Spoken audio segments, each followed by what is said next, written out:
बेटी। एक पल के लिए हर कोई स्तब्ध रह गया। उन्होंने वास्तव में इस बारे में नहीं सोचा। हालांकि इसके बारे में सोचते हुए यह सबसे अधिक संभावना है कि अन्य धन के साथ इसका आदान प्रदान किया गया था। उनकी राय में येज़िवेन महज एक पोवान क्षेत्र का 7वां स्तर था। इतनी ताकत के साथ वह थोड़ा और आगे जाने पर भी ब्लड जेल में नष्ट हो सकता था। कुछ भी नहीं था। आपका क्या मतलब है? उदास चेहरे वाला बूढ़ा व्यक्ति ठंडेपन से कहे बिना नहीं रह सका। मेरा मतलब है कि तुम बेवकूफ हो। येज़िवेन बाहर निकली और सीधे मौके पर ही बह गई। उसका पूरा शरीर बवंडर की तरह था, सीधे उदास चेहरे वाले बूढ़े आदमी के सामने दौड़ रहा था। क्या आप मेरे 1000 रक्त पत्थरों का लालच नहीं कर रहे हैं? अब मैं आपको यह देखने दूंगा कि मेरे 1000 रक्त पत्थरों का क्या आदान प्रदान किया गया है। Soul crusher blood claw. उसने सीधे अपनी 5 उंगलियां खोली और उन्हें एक पंजे में संघनित किया। उसने खून के 5 हैरान कर देने वाले निशान बाहर निकाले और नोच डाले। इन 5 रक्त के निशानों से पूरी दुनिया 5 हिस्सों में बंट गई थी। यह एक लैंडस्केप पेंटिंग की तरह था जिसे टुकड़ों में फाड़ दिया गया था। अत्यंत भयानक पंजे की शक्ति ने उदास बूढ़े व्यक्ति के शरीर पर अधिकार कर लिया। पफ, उसका पूरा शरीर शून्य की तरह था, सीधे फटा हुआ। उदास बूढ़े आदमी ने खून से लथपथ चीख निकाली क्योंकि उसका पूरा शरीर फट गया था। हालांकि एक अजीब शक्ति के प्रभाव में उसका शरीर फिर से संघनित हो गया। हालांकि उनका चेहरा भी पीला पड़ गया था। जाहिर है उनकी जीवत्ता को भी काफी चोट पहुंची थी। येज़िवेन द्वारा उसे पूरी तरह से घायल कर दिया गया था। ऐसा कैसे हो सकता है? बूढ़े आदमी ने येज़िवेन को अविश्वास से देखा। पोवान क्षेत्र 8वें स्तर के शिखर पर एक अस्तित्व के रूप में येज़िवेन केवल पोवान क्षेत्र 7वें स्तर पर था। वह वापस लड़ने में लगभग असमर्थ था। एक पंजा ने उसे लगभग मार डाला। यह लगभग एक सांस में था कि उसके पास वापस लड़ने की ताकत नहीं थी। आखिरकार वो समझ गया कि येज़िवेन इतनी निडर क्यों थी। येज़िवेन में वास्तव में ऐसा आत्मविश्वास था। स्वाभाविक रूप से वह निडर था। इस तरह की लड़ाकू शक्ति के साथ शायद पोवान दायरे के 9वें स्तर के एक मास्टर को भी एक पंजे से मार दिया जाएगा। वह इतना मजबूत कैसे हो सकता है? क्या ऐसा हो सकता है? उसके दिमाग में 1000 10,000 संभावनाएं कौंध गईं। आप में कुछ क्षमता है। कोई आश्चर्य नहीं कि आप मेरे सामने इतना अहंकारी होने की हिम्मत करते हैं। हालांकि यदि आप इसके साथ मेरा मुकाबला करना चाहते हैं तो आप अभी भी इससे दूर हैं। येज़िवेन ने उपहास किया और एक बार फिर से निकल गए। उसके सामने बूढ़े व्यक्ति के सभी बचाव मौके पर ही गिर गए। बूढ़ा आदमी येज़िवेन का बिल्कुल भी विरोधी नहीं था और उसे मौके पर ही कुचल दिया गया। इस बार बूढ़ा आदमी अब इसे सहन नहीं कर सका। उसकी जीवत्ता को पहले ही काफी नुकसान हो चुका था और अब उसे मौत के घाट उतार दिया गया था। आपने वास्तव में हम पर हमला करने का साहस किया। हम स्काईबेरिंग किले के 9वें एल्डर के अधीनस्थ हैं। आप समाप्त हो गए। शेष लोग डर के मारे बोलने से खुद को रोक नहीं पाए।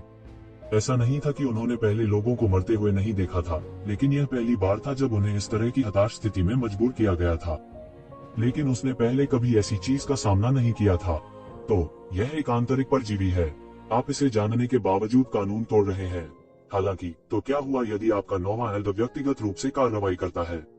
क्या आप वास्तव में सोचते हैं कि मैं एक धक्का देने वाला हूँ? येज़िवेन खुद को उपहास किए बिना नहीं रोक सकी, लेकिन यह बेकार है। वैसे भी आप उस समय तक इंतजार नहीं कर सकते। उसने पंजा निकाला, स्वतंत्रता का पंजा। अचानक आकाश पंजा छाया से भर गया था।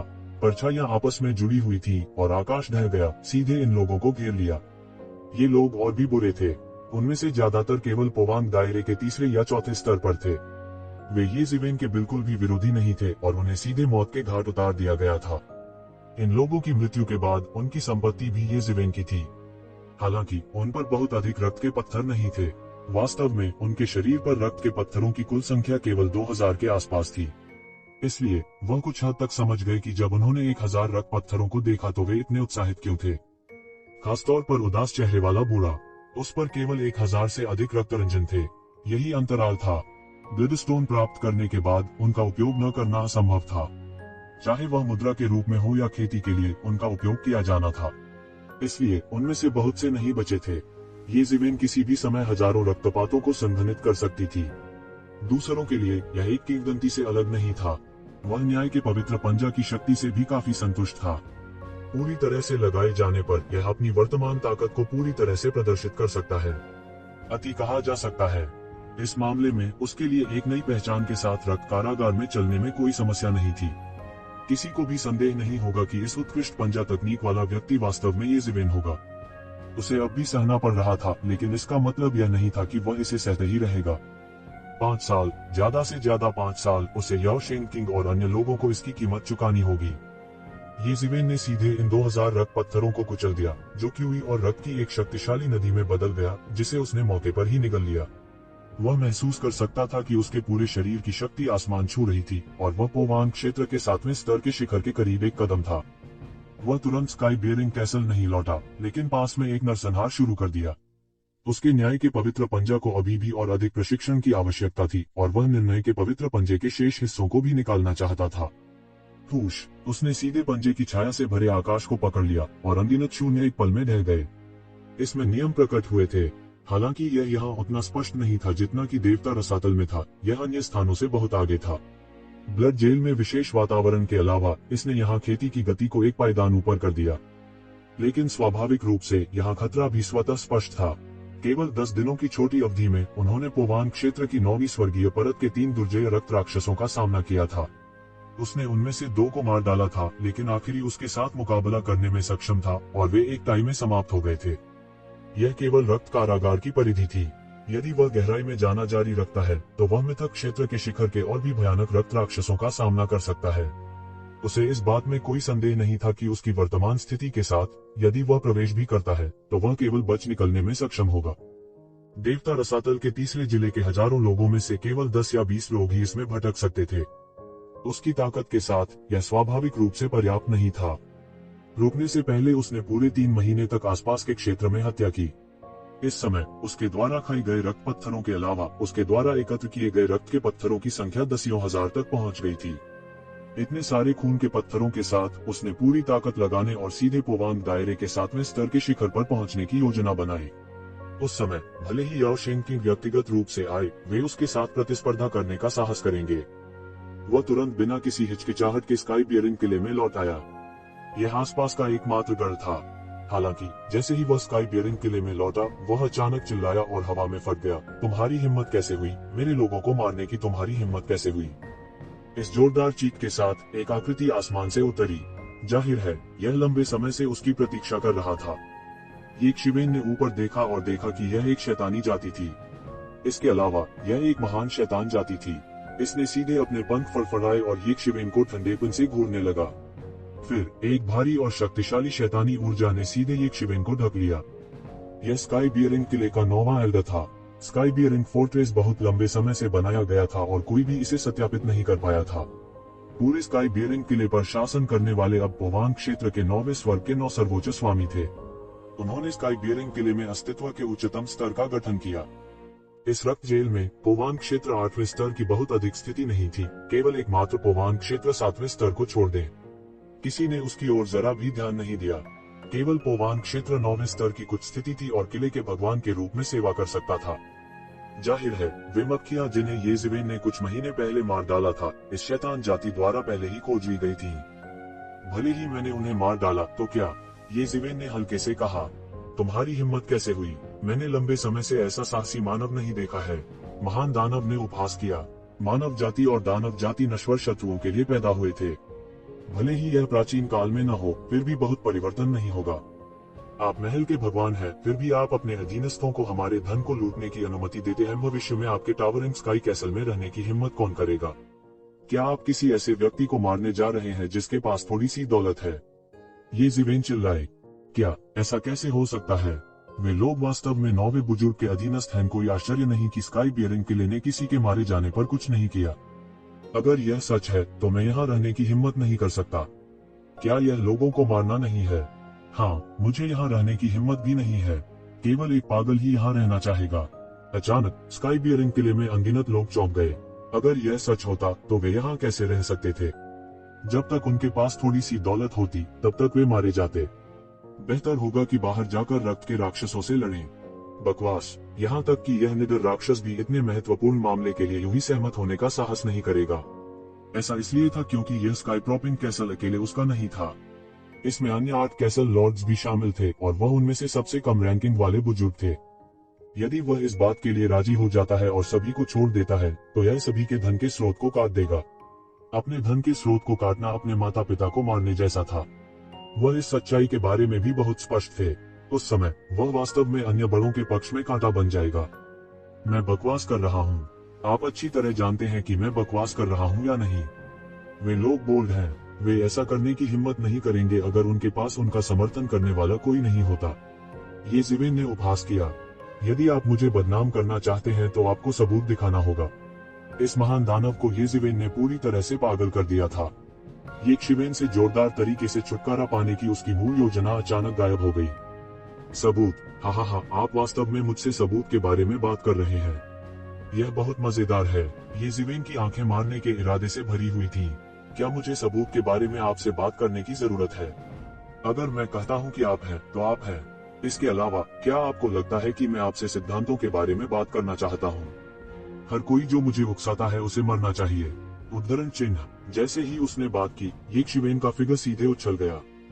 बूम! येज़ेबेल ने एक कदम आगे बढ़ाया, जैसे तोप का गोला सीधे समुद्र में फूटता है, जिससे असीम वायुतरंगें निकलती हैं, जिससे कोलाहल होता है। सभी ने अपने सामने केवल एक फ्लैश देखा। अनजाने में येज़ेबेल पहले ही पोवांग दायरे के 9वें स्तर पर महान दानव के सामने दौड़ पड़े थे। हालांकि उसने अपने दानव पंखों को नहीं फैलाया, वह पहले ही तूफान के पंखों के स्तर तक साधना कर चुका था। अपने दानव पंखों को फैलाए बिना भी उसकी गति अभी भी बहुत तेज थी। यह उनकी मौजूदा ताकत थी। यहाँ तक किसी भी साधन का उपयोग किए बिना उन्होंने पहले से ही अपनी लड़ाकू ताकत को पोवांग दायरे के 9वें स्तर के स्तर तक बढ़ा दिया था। इतनी तेजी, यह कब हुआ? मैंने इसे देखा भी नहीं। क्या पोवांग दायरे का 7वां स्तर इतना मजबूत हो सकता है?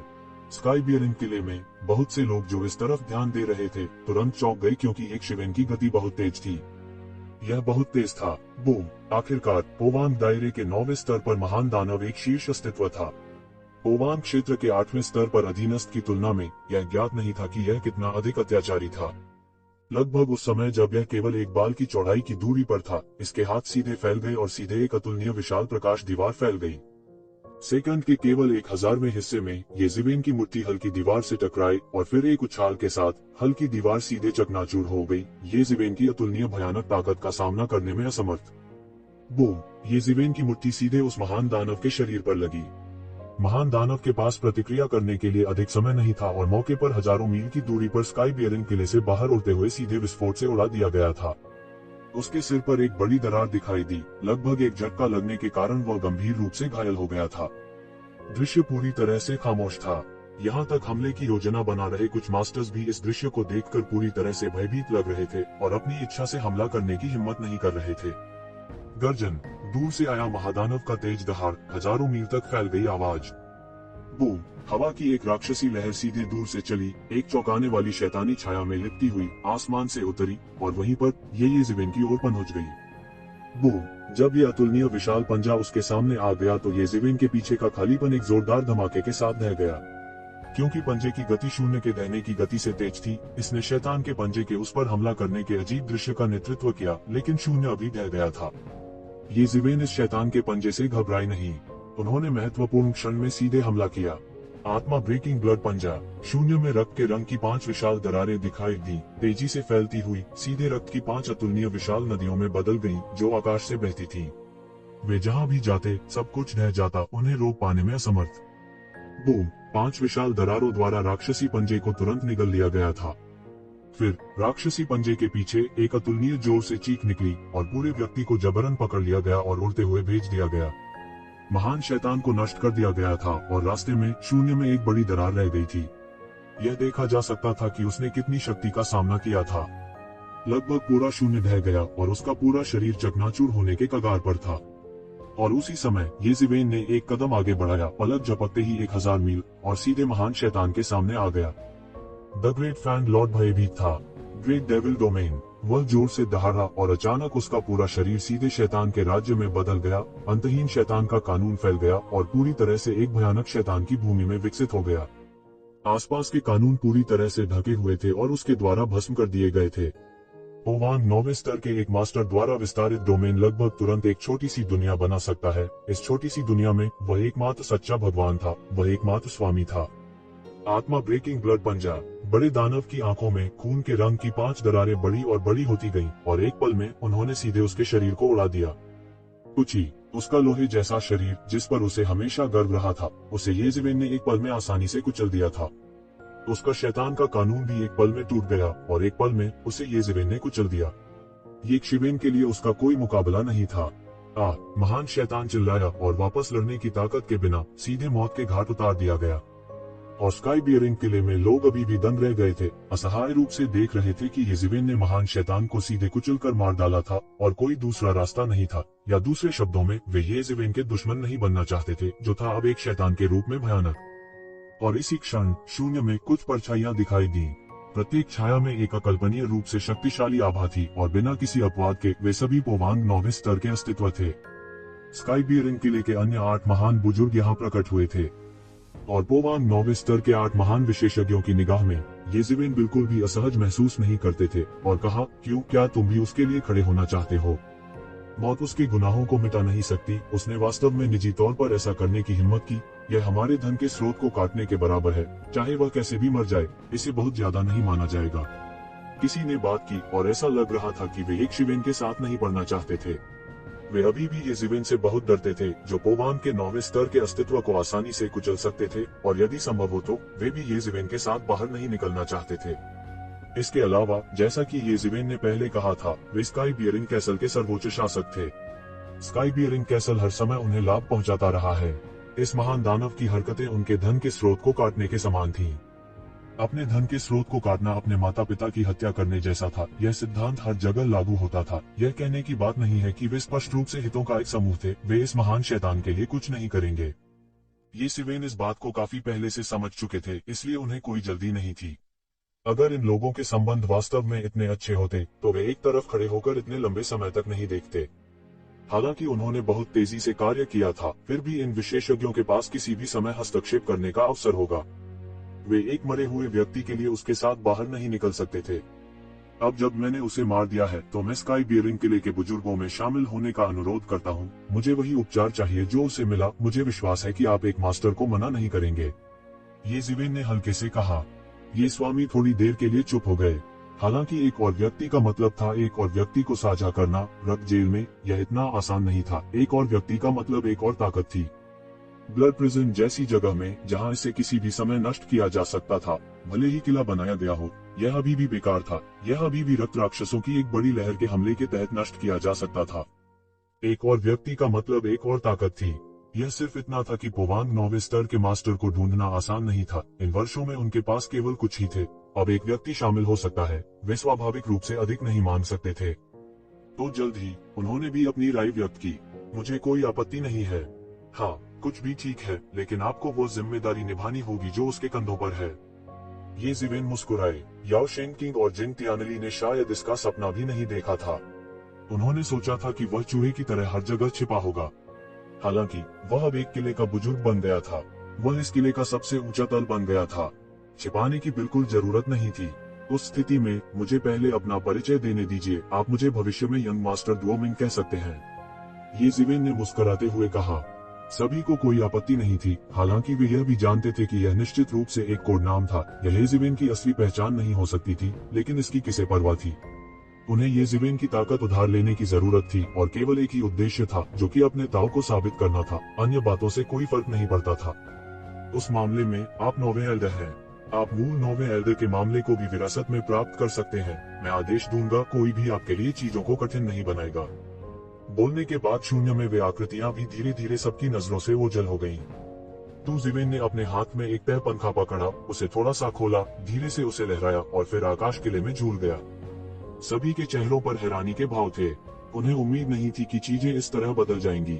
येज़ेवेन ने मूल 9वें एल्डर को मार डाला था, लेकिन उसकी जगह ले ली थी। हालांकि सभी ने सोचा कि यह सामान्य था। कमजोर मजबूत के शिकार थे। हालांकि वे सभी महान स्वामी थे जो हवा को बुला सकते थे और बारिश को बाहर बुला सकते थे, फिर भी वे यहाँ ऐसा करने में सक्षम होने से बहुत दूर थे। इसके अलावा येज़ेवेन की लड़ाई ने केवल उन दोनों को प्रभावित किया, इससे उन पर कोई प्रभाव नहीं पड़ा। इसलिए जल्द ही इस मामले को वे भूल गए और वे साधना की स्थिति में प्रवेश करने लगे। यदि कोई विशेष परिस्थितियां नहीं होती तो यह स्काई फोर्ट्रेस अन्य किलों से अलग नहीं था। पागल खेती करने वालों का एक समूह। येज़ेवेन ने आकाश किले में प्रवेश किया और फिर सीधे मूल महान दानव की हवेली में गए, जो कि पूरे आकाश किले में सबसे अंतरतम स्थान भी था, जिसे सबसे अच्छी जगह माना जाता था। लेकिन महान दानव ने इसे एक राक्षसी भूमि में बदल दिया था, जिसे येज़ेवेन पसंद नहीं आया और सीधे सेटअप किया गठन। इस जगह को एक पवित्र भूमि में बदलना, बहती नदी पर एक छोटे से पुल के साथ अमरता का एक दृश्य। जहां तक उन सेवकों की बात है जिन्हें मूल रूप से महान शैतान ने पकड़ लिया था, उसने उनमें से किसी को भी नहीं भगाया। इसके बजाय उसने उन सभी को रखा। वैसे भी ये मामूली नौकर थे, उसके लिए यह बिल्कुल भी मायने नहीं रखता था। मूल 9वें एल्डर के लोगों को बसाने के बाद येज़ेबेल ने तुरंत बंद दरवाजे की खेती की स्थिति में प्रवेश किया। इस बार वह एक ही बार में पोवांग दायरे के शिखर पर पहुंचना चाहता था, उस समय जब तक कि वह एक दाव पुष्टिकरण मास्टर से नहीं मिला, अन्यथा वह वास्तव में किसी से नहीं डरता। सब कुछ बस एक कदम की दूरी पर था। 9वें बुजुर्ग के लोगों को बसाने के बाद येज़ेबेल ने बंद दरवाजे के प्रशिक्षण की स्थिति में प्रवेश करना शुरू किया। हवेली में प्रवेश करने के बाद उन्होंने पाया कि 9वें बुजुर्ग के पास बहुत संपत्ति थी। उसके पास वास्तव में हजारों रक्त पत्थर थे। अपने मातहतों की तुलना में 9वां बड़ा कई गुना अमीर था। बेशक ये अभी भी येज़ेबेल के साथ अतुलनीय था। 9वें बुजुर्ग की संपत्ति कुछ महीनों में येज़ेबेल की फसल से बहुत अलग नहीं थी। नींव के रूप में इन 20,000 रक्त पत्थरों के साथ येज़ेबेल को पोवांग क्षेत्र के 7वें स्तर के शिखर तक पहुंचने का अधिक विश्वास था। जब तक वह पोवांग दायरे के 7वें स्तर के शिखर तक पहुंचे, उन्हें चिंता करने की कोई बात नहीं थी। बंद कमरे के प्रशिक्षण में प्रवेश करने के बाद उसने सीधे 1000 रक्त पत्थरों की संघनित रक्त क्यूई को पकड़ा और उन सभी को वहीं निगल गया। बूम! असीम ऊर्जा सभी उसके शरीर में दौड़ गई और उसके शरीर में इधर उधर दौड़ने लगी। उसके शरीर में यह लगातार फट रहा था। उन्होंने अवलोकन करने वाले व्यक्ति शास्त्र और कला रूपांतरण तकनीक का संचालन किया। ये दो तकनीकें उसके शरीर में लगातार काम कर रही थीं, एक विशाल जानवर की तरह लगातार रक्त क्यूई को निगल रही थी और इसे अपने जीवन सार में बदल रही थी। उनके शरीर ने असीम ऊर्जा को भूख से निगल लिया। उसका पूरा शरीर एक विशाल रक्त पूल की तरह था, लगातार उसमें रक्त सार को अवशोषित कर रहा था। समय दिन ब दिन बीतता गया। पलक झपकते ही 2 साल जल्दबाजी में बीत गए। 2 साल का समय ब्लड जेल में लंबे समय की तुलना में कुछ भी नहीं था। यह स्काई बियरिंग किले के लिए भी कुछ नहीं था। पिछले 2 वर्षों में स्काई बियरिंग किले में बहुत अधिक परिवर्तन नहीं हुए हैं। 9वें एल्डर को जोड़ने के कारण भी कोई बदलाव नहीं हुआ। कुछ रक्त दानव तरंगे थी और अनगिनत रक्त राक्षसों ने स्काई बियरिंग किले की रक्षा पर हमला किया। हालांकि वे स्काई बियरिंग किले की रक्षा को तोड़ने में सक्षम नहीं थे। कुछ बुजुर्ग बंद दरवाजे के प्रशिक्षण से बाहर आए और आसानी से उनसे निपटे। वे वास्तव में स्काई बियरिंग किले की रक्षा पर हमला नहीं कर सके। सब कुछ वैसा ही शांत था जैसे कई साल पहले हो गया हो। बहुत समय पहले से ऐसा हमेशा से था। इस समय येज़ेबेल चुपचाप प्रशिक्षण से बाहर आ गई। अगर उससे परिचित लोग होते तो वे देख पाते कि येज़ेबेल और अधिक मधुर हो गया था और उसकी आभा पर उसका नियंत्रण अधिक स्थिर हो गया था। वह पोवांग क्षेत्र के 7वें स्तर के शिखर तक सफलतापूर्वक पहुंच गया था। यह उसी दायरे में सिर्फ एक उन्नति थी, न कि कोई नया क्षेत्र। इसलिए ज्यादा हलचल नहीं थी और उसने अपनी क्षमताओं का प्रदर्शन नहीं किया। लेकिन केवल वही जानता था कि पिछले 2 वर्षों के दौरान उसकी ताकत में जबरदस्त वृद्धि हुई है। कोई मौलिक सफलता नहीं थी, क्योंकि अगर उसने एक और कदम आगे बढ़ाया तो वह पहले से ही डीएओ पुष्टि स्तर पर होगा। चाहे जो भी हो, उसके लिए पार करना असंभव था। इसलिए उन्होंने लापरवाही से पार करने का प्रयास नहीं किया। अब उनके पास जो कमी थी वह सबर दाव अवतार को संघनित करने की थी। जब तक वह कृपाण दाव अवतार को संघनित कर सकता था, तब तक वह दाव मान्यता के नीचे पहला व्यक्ति होगा। उस समय क्या याओ शेंकिंग, क्या जिंग त्यानली, क्या रसातल दानव भगवान, वे एक झटका भी नहीं सह सकेंगे। जब तक उन्होंने डीएओ हासिल नहीं किया, उनके लिए उनका मैच होना असंभव था। हालांकि कृपाण दाव अवतार को संक्षिप्त करने के लिए कृपाण दाव की समझ के एक निश्चित स्तर के अलावा सबसे महत्वपूर्ण बात पर्याप्त ऊर्जा होना था। ईश्वरीय स्रोत हो या रक्त के पत्थर, इन सभी को बहुत कुछ चाहिए था। हालांकि उन्हें उम्मीद नहीं थी कि एकांतवास से बाहर आते ही कोई उनके दरवाजे पर दस्तक देगा। यह 9 महान बुजुर्गों के दूसरे बुजुर्ग के अलावा कोई नहीं था। वह एक छोटा और मोटा आदमी था जिसके चेहरे पर हमेशा मुस्कान रहती थी। उन्होंने एक व्यापारी की तरह आलीशान कपड़े पहने थे। हालांकि यह ठीक इसी वजह से था कि वह स्काई बियरिंग कैसल में विभिन्न आर्थिक मामलों के प्रभारी थे। वह हमेशा इसके बहुत अच्छे प्रभारी रहे थे। पिछले 2 वर्षों में येज़ेबेल की हिस्सेदारी बिल्कुल भी कम नहीं हुई थी। क्या बात है, क्या आपका आना दुर्लभ है? येज़ेबेल ने मुस्कुराते हुए दूसरे एल्डर की ओर देखा। दूसरे बुजुर्ग ने येज़ेबेल को कुछ आश्चर्य से देखा। वो देख सकता था कि येज़ेबेल की ताकत पिछले 2 सालों में बहुत मजबूत हो गई थी। मात्र 2 वर्षों में इस तरह की प्रगति करना वास्तव में काफी आश्चर्यजनक था। आखिरकार उनके स्तर पर यह कहा जा सकता है कि हर कदम बेहद कठिन था। यदि यह बाहरी दुनिया में होता तो एक कदम उठाने में 1000 साल से अधिक समय लग सकता था। यदि यह मानव जाति की तरह एक छोटी उम्र की दौड़ होती तो यह संभव था कि वे अपना पूरा जीवन बर्बाद कर देते और धूल में बदल जाते। हालांकि देवता रसातल में भी 2 वर्षों में इतनी बड़ी प्रगति करने में सक्षम होना अभी भी बहुत आश्चर्यजनक था। विशेष रूप से दूसरा एल्डर, उसने दशकों से कोई प्रगति नहीं की थी। यदि उसे एक कदम और आगे जाना होता तो वह अपने दाव को सिद्ध कर पाता। इसकी तुलना में येज़िवेन में सुधार की अधिक गुंजाइश थी। वह पोवान क्षेत्र के केवल 7वें स्तर पर था और वह पहले से ही इतना अद्भुत था। अगर वह अभ्यास करना जारी रखता है तो यह और भी बुरा होगा। वह जानता था कि एक शिवेन की उत्पत्ति काफी असाधारण होनी चाहिए, अन्यथा पोवान क्षेत्र के 7वें स्तर के लिए यह कैसे संभव हो सकता है कि वह वापस लड़ने की ताकत के बिना पोवान क्षेत्र के 9वें स्तर को हरा सके। हालांकि वह विस्तार से नहीं पूछेगा, ये सिर्फ इतना था कि ये जीवेन काफी मजबूत थी। यह सोचकर वह और भी उत्साहित हो गया। कोई यूं ही नहीं आता। बूढ़ी जीव, तुम यहाँ 2 साल से हो। इन 2 वर्षों के दौरान जब आप बंद कमरे में साधना कर रहे थे तो हमने आपको परेशान नहीं किया। हालांकि आप यह भी जानते हैं कि लाभों का आनंद लेने के बाद हमें स्वाभाविक रूप से अपने दायित्वों को पूरा करना होगा। दूसरे बुजुर्ग ने येज़िवेन को देखा और मुस्कुराते हुए कहा, किस तरह के कार्य हैं? तो ज़िवेन ने पूछा, बूढ़े जीव, तुम्हें यह भी पता होना चाहिए कि पिछले 2 सालों से हम तुम्हें हर साल लगभग 10,000 ब्लडस्टोन भेज पाए हैं, है ना? दूसरे बुजुर्ग ने कहा, हाँ। येज़िवेन ने सिर हिलाया। यह सब 40,000 ब्लडस्टोन्स के लिए धन्यवाद था कि वह इतनी जल्दी अपनी खेती के आधार में सुधार करने में सक्षम हो गया। स्काई बियरिंग कैसल की आय पर भरोसा करके इतनी अधिक खपत का समर्थन करना स्वाभाविक रूप से असंभव है। दूसरे बुजुर्ग ने कहा, हमारी मुख्य आय अभी भी स्काई बियरिंग कैसल से 1 लाख मीटर दूर एक निम्न श्रेणी के ब्लडस्टोन की खान है। Bloodstone mine. यह सुनते ही एक शिवेन की आंखें चमक उठी। ब्लड प्रिजन में पतली हवा से ब्लडस्टोन को संघनित करना वास्तव में एक तरीका था, लेकिन यह श्रमसाध्य और अप्रभावी था। अधिक महत्वपूर्ण बात यह थी कि रक्त कारागार में गहरी दबी हुई रक्त पत्थर की खानों की खुदाई की जाए। ये ब्लडस्टोन माइंस ब्लड जेल में गहरे दबे हुए थे और प्रमुख बलों के लिए ब्लडस्टोन का मुख्य स्रोत भी थे। अन्यथा सामान्य परिस्थितियों में मांग को पूरा करना बहुत कठिन होगा। हाँ, यह एक ब्लडस्टोन माइन है। हालांकि ब्लडस्टोन माइन यहाँ से 1 लाख मीटर दूर है। यह बहुत दूर है, इसलिए हमें लंबे समय तक इसकी देखरेख करने के लिए किसी की आवश्यकता है। आमतौर पर कहा जाए तो रक्त दानवों को परेशानी पैदा करने से रोकने के लिए हम बारी बारी से इसकी निगरानी भी करते हैं।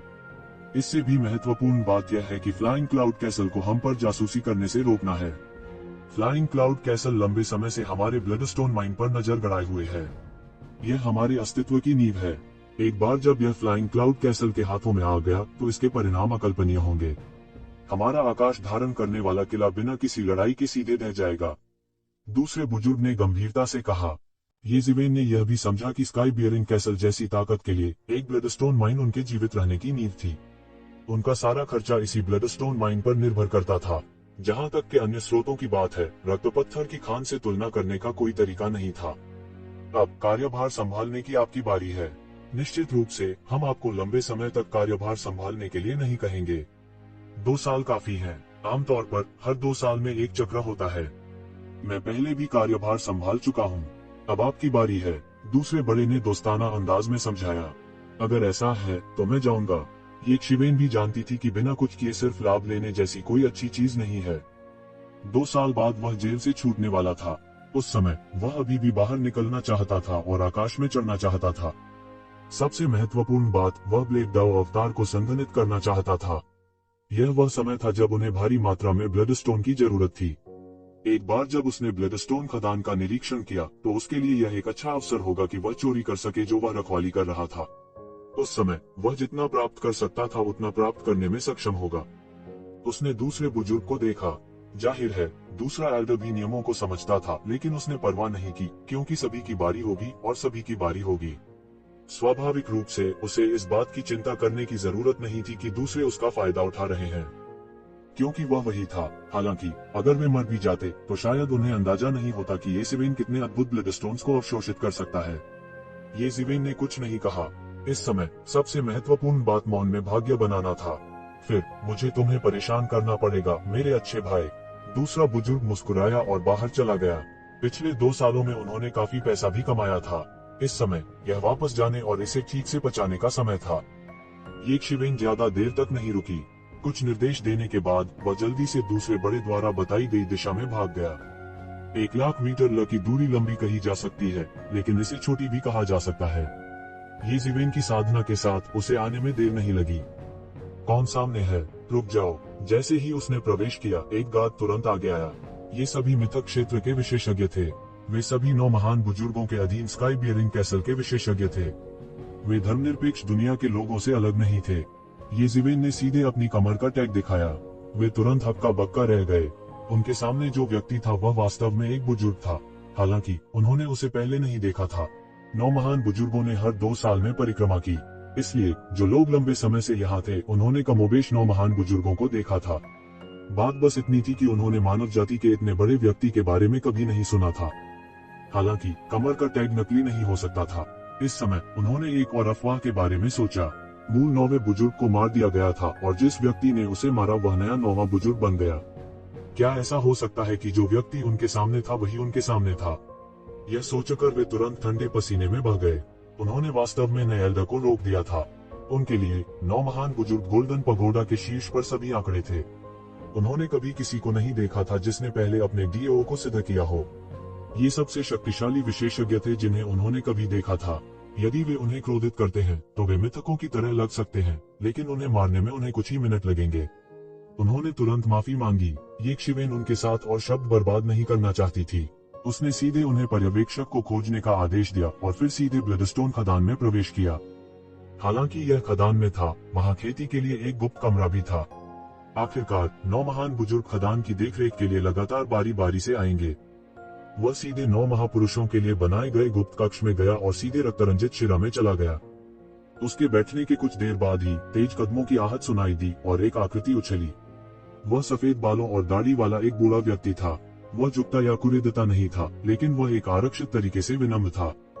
उसकी खेती भी बहुत ऊंची थी। येज़ेबेल एक नजर में देख सकते थे कि यह बूढ़ा भी पोवान क्षेत्र के 8वें स्तर पर था।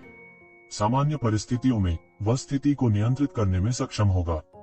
नमस्ते 9वें बड़े, उसने हाथ जोड़कर कहा। उन्हें एक वरिष्ठ माना जा सकता है, अधिकांश बड़ों से भी ज्यादा। कई बुजुर्ग उनके प्रति बहुत विनम्र थे, क्योंकि वह हमेशा रक्तरंजित खान में रहा था। सब कुछ उस पर निर्भर था। पोवांग दायरे के 8वें स्तर पर अभी भी कई मास्टर्स थे, लेकिन अगर कोई विशेष अवसर नहीं था तो वे पोवांग दायरे के 9वें स्तर पर कदम रखने और मिथक दायरे के शिखर तक पहुंचने में सक्षम नहीं हो सकते थे। यही कारण था कि वे अपने अधीनस्थों के लिए खेती के संसाधनों का आदान प्रदान करने को तैयार थे। नहीं तो जब तक कुछ उम्मीद होती, ये अधिपति किसी और की छत के नीचे रहने को राजी नहीं होते, बल्कि छज्जे के नीचे लोगों को सिर झुकाना पड़ता। कृपया बैठ जाओ, तू ज़ेबेन ने हवा में नहीं डाला और सीधे कहा। बूढ़े ने कुछ आश्चर्य से उसकी ओर देखा। उसे आश्चर्य हुआ कि येज़ेबेल केवल पोवान क्षेत्र के 7वें स्तर पर था, लेकिन वह वास्तव में 9वां बड़ा बन सकता था। ऐसा लग रहा था कि यह अफवाह मजाक नहीं बल्कि हकीकत है। हालांकि उसने तुरंत अपनी निगाहें हटाने से पहले चीली को आश्चर्य से देखा। मैं यहाँ नया हूँ और मुझे अभी भी बहुत कुछ पूछना है, येज़ेबेल ने कहा। हालांकि ये शिवेन ने अपना रुख कम कर लिया था, लेकिन वो ये शिवेन को कम नहीं आंकेंगे। हालांकि येज़ेबेल पोवान क्षेत्र के 9वें स्तर पर नहीं था, वह अपनी हथेली पर पोवान क्षेत्र के 9वें स्तर के मास्टर्स के साथ खेल सकता था। उन्हें प्राप्त समाचार के अनुसार 9वें बुजुर्ग जो मूल रूप से पोवान क्षेत्र के 9वें स्तर पर थे, उनके द्वारा आसानी से पराजित होने के बारे में कहा जा सकता है। उसके पास वापस लड़ने की ताकत नहीं थी। इतना मजबूत व्यक्ति वह नहीं था जिसके खिलाफ वह लड़ सके। इसके अलावा अन्य बुजुर्गों का विश्वास हासिल करने और इतने सालों तक इस जगह को संभालने में सक्षम होने के लिए यह सिर्फ इसलिए नहीं था क्योंकि वह सक्षम था, बल्कि इसलिए भी कि वह जानता था कि खुद को कैसे संचालित करना है। अगर कुछ है तो बस मुझे बताओ, 9वें एल्डर, पुराने प्रबंधक ने कहा। मैं पूछना चाहता हूँ कि यह ब्लडस्टोन माइन एक साल में कितना उत्पादन कर सकता है, येज़ेबेल ने पूछा। 9वें एल्डर को रिपोर्ट करते हुए, यह ब्लडस्टोन माइन एक वर्ष में लगभग 150,000 ब्लडस्टोन का उत्पादन करता है। प्रत्येक बुजुर्ग को दिए गए 10,000 ब्लडस्टोन के अलावा यह मुख्य रूप से हमें लाभांश के रूप में दिया जाता है, साथ ही देवता रसातल में बदल दिया जाता है। मूल रूप से एक साल में बहुत कुछ नहीं बचा है। बूढ़ा बटलर हैरान नहीं था। आखिरकार येज़ेबेल एक बाहरी व्यक्ति था, इसलिए यह सामान्य था कि वह यह नहीं जानता था। येज़ेबेल ने सिर हिलाया। हालांकि ऐसा लग रहा था कि आय कम नहीं थी। इसे इतने लोगों में समान रूप से विभाजित करने के बाद उसके नीचे के लोगों का विचार भी था। साथ ही वह राशि जो देवता परिवर्तन रसातल को सौंपनी थी, इसलिए वहां था, ज्यादा नहीं बचा। एक और सवाल है, लोगों को ब्लड जेल में रहने की अनुमति नहीं है, तो खनन करने वाला कौन है, येज़ेबेल ने पूछा। हर कोई ब्लड जेल में ब्लडस्टोन माइन नहीं कर सकता था। मिथक क्षेत्र की खेती के बिना उनके पास खनन करने की क्षमता भी नहीं होगी। ब्लड वर्ल्ड में ब्लडस्टोन माइन को सामान्य तरीकों से खनन नहीं किया जा सकता था। ब्लडस्टोन और ब्लडस्टोन माइन के बीच संबंध को खोलने के लिए एक तलवार के रूप में कानून का उपयोग करके इसका खनन किया जाना था। इसके बाद ही खनन किया जा सकता है, पर स्नातक जो मिथक दायरे में नहीं थे वे ऐसा बिल्कुल नहीं कर सकते थे। इसके अलावा जो स्वामी मिथक के दायरे में नहीं थे वे लंबे समय तक रक्त कारागार में नहीं रह सकते थे जब तक कि वे स्थानीय जीव न हों। अन्यथा वे जल्द ही रक्त कारागार के कानून द्वारा भस्म हो जाएंगे और उनके लिए रक्त राक्षसों में बदलना सामान्य बात थी। दूर के अतीत में ऐसी स्थिति हमेशा रही है। बाद में धीरे धीरे मिथक दायरे से नीचे के स्वामी कम और कम होते गए। केवल मिथक क्षेत्र के स्वामी रक्त जेल के कानून के क्षरण का विरोध करने के लिए संगठित देवत्व पर भरोसा कर सकते थे। सब बिखरे हुए लोग हैं, वे सभी स्काई बियरिंग किले से जुड़े हुए हैं। हर दिन उन्हें मेरी अनुमति है। अपनी फसल का एक हिस्सा सौंपने के बाद वे कितना खनन कर सकते हैं यह उनके ऊपर निर्भर करता है। बूढ़े बटलर ने कहा, आमतौर पर बोलना एक व्यक्ति के लिए एक दिन में इस तरह के 100 से अधिक टुकड़ों को माइन करना आसान होता है। फिर हम इसका आधा हिस्सा लेंगे और दूसरा आधा उनका होगा। बेशक, हालांकि यहाँ खनन अपेक्षाकृत है लाभदायक, वास्तव में यह अधिक खतरनाक है। स्थान स्काई बियरिंग किले से बहुत दूर है।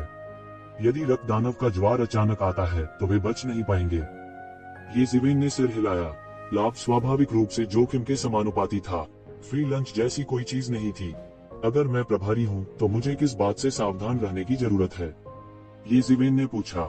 वह और अधिक पूछने से नहीं डरता था। उनका मानना कि दूसरे पक्ष में कुछ छिपाने की हिम्मत नहीं है। हालांकि दूसरा पक्ष भी पोवान क्षेत्र के 8वें स्तर पर था, उसके लिए कार्रवाई करना केवल कुछ ही मिनटों की बात थी। मैं तुच्छ मामलों का ध्यान रखूंगा। बड़े को परेशान करने की जरूरत नहीं है। हालांकि आपको 2 पहलुओं पर भी ध्यान देने की आवश्यकता है। सबसे पहले, हम नहीं जानते कि रक्त के राक्षस कब प्रकट होंगे। यदि यह एक व्यक्तिगत शक्तिशाली रक्त दानव है तो हमें स्वाभाविक रूप से इससे निपटने के लिए 9वें बड़े की आवश्यकता होगी। यदि यह रक्त दानव ज्वार है तो ऐसा करने की कोई आवश्यकता नहीं है। हमारे पास रक्त दानव ज्वार का सामना करने के अलावा कोई विकल्प नहीं होगा। बटलर ने गंभीरता से कहा, यह भी सबसे महत्वपूर्ण हिस्सा था। इसके अलावा सबसे महत्वपूर्ण बात, उड़ते हुए बादल किले के लोगों से सावधान रहना है। वे लंबे समय से हमारे रक्त पत्थर की खान का लालच कर रहे हैं। यह कहा जा सकता है कि वे हमेशा हमारे रक्त पत्थर की खान को निगलना चाहते हैं। ये जिवेन ने सिर हिलाया और फिर से पूछा, उड़ता हुआ बादल किला कहाँ है? आकाश धारण करने वाले किले की तुलना में कौन अधिक मजबूत है? फ्लाइंग क्लाउड फोर्ट्रेस यहाँ के उत्तर में 3 लाख मील से भी कम दूरी पर है। हालांकि यह स्काई बियरिंग किले से थोड़ा आगे है। यह रक्त पत्थर की खान अभी भी उनकी दृष्टि के दायरे में है। पिछले 100 वर्षों में फ्लाइंग क्लाउड किले के साथ हमारे कई संघर्ष हुए हैं। पुराने बटलर ने समझाया, किस पहलू के लिए मजबूत है? फ्लाइंग क्लाउड फोर्ट्रेस निश्चित रूप से मजबूत है। स्काई बियरिंग किले में आप सहित पोवान दायरे के 9वें स्तर में केवल 9 विशेषज्ञ हैं, जबकि फ्लाइंग क्लाउड किले में 15 हैम्पास के किसी भी किले की तुलना फ्लाइंग क्लाउड किले से नहीं की जा सकती। ये जिवेन ने सिर हिलाया।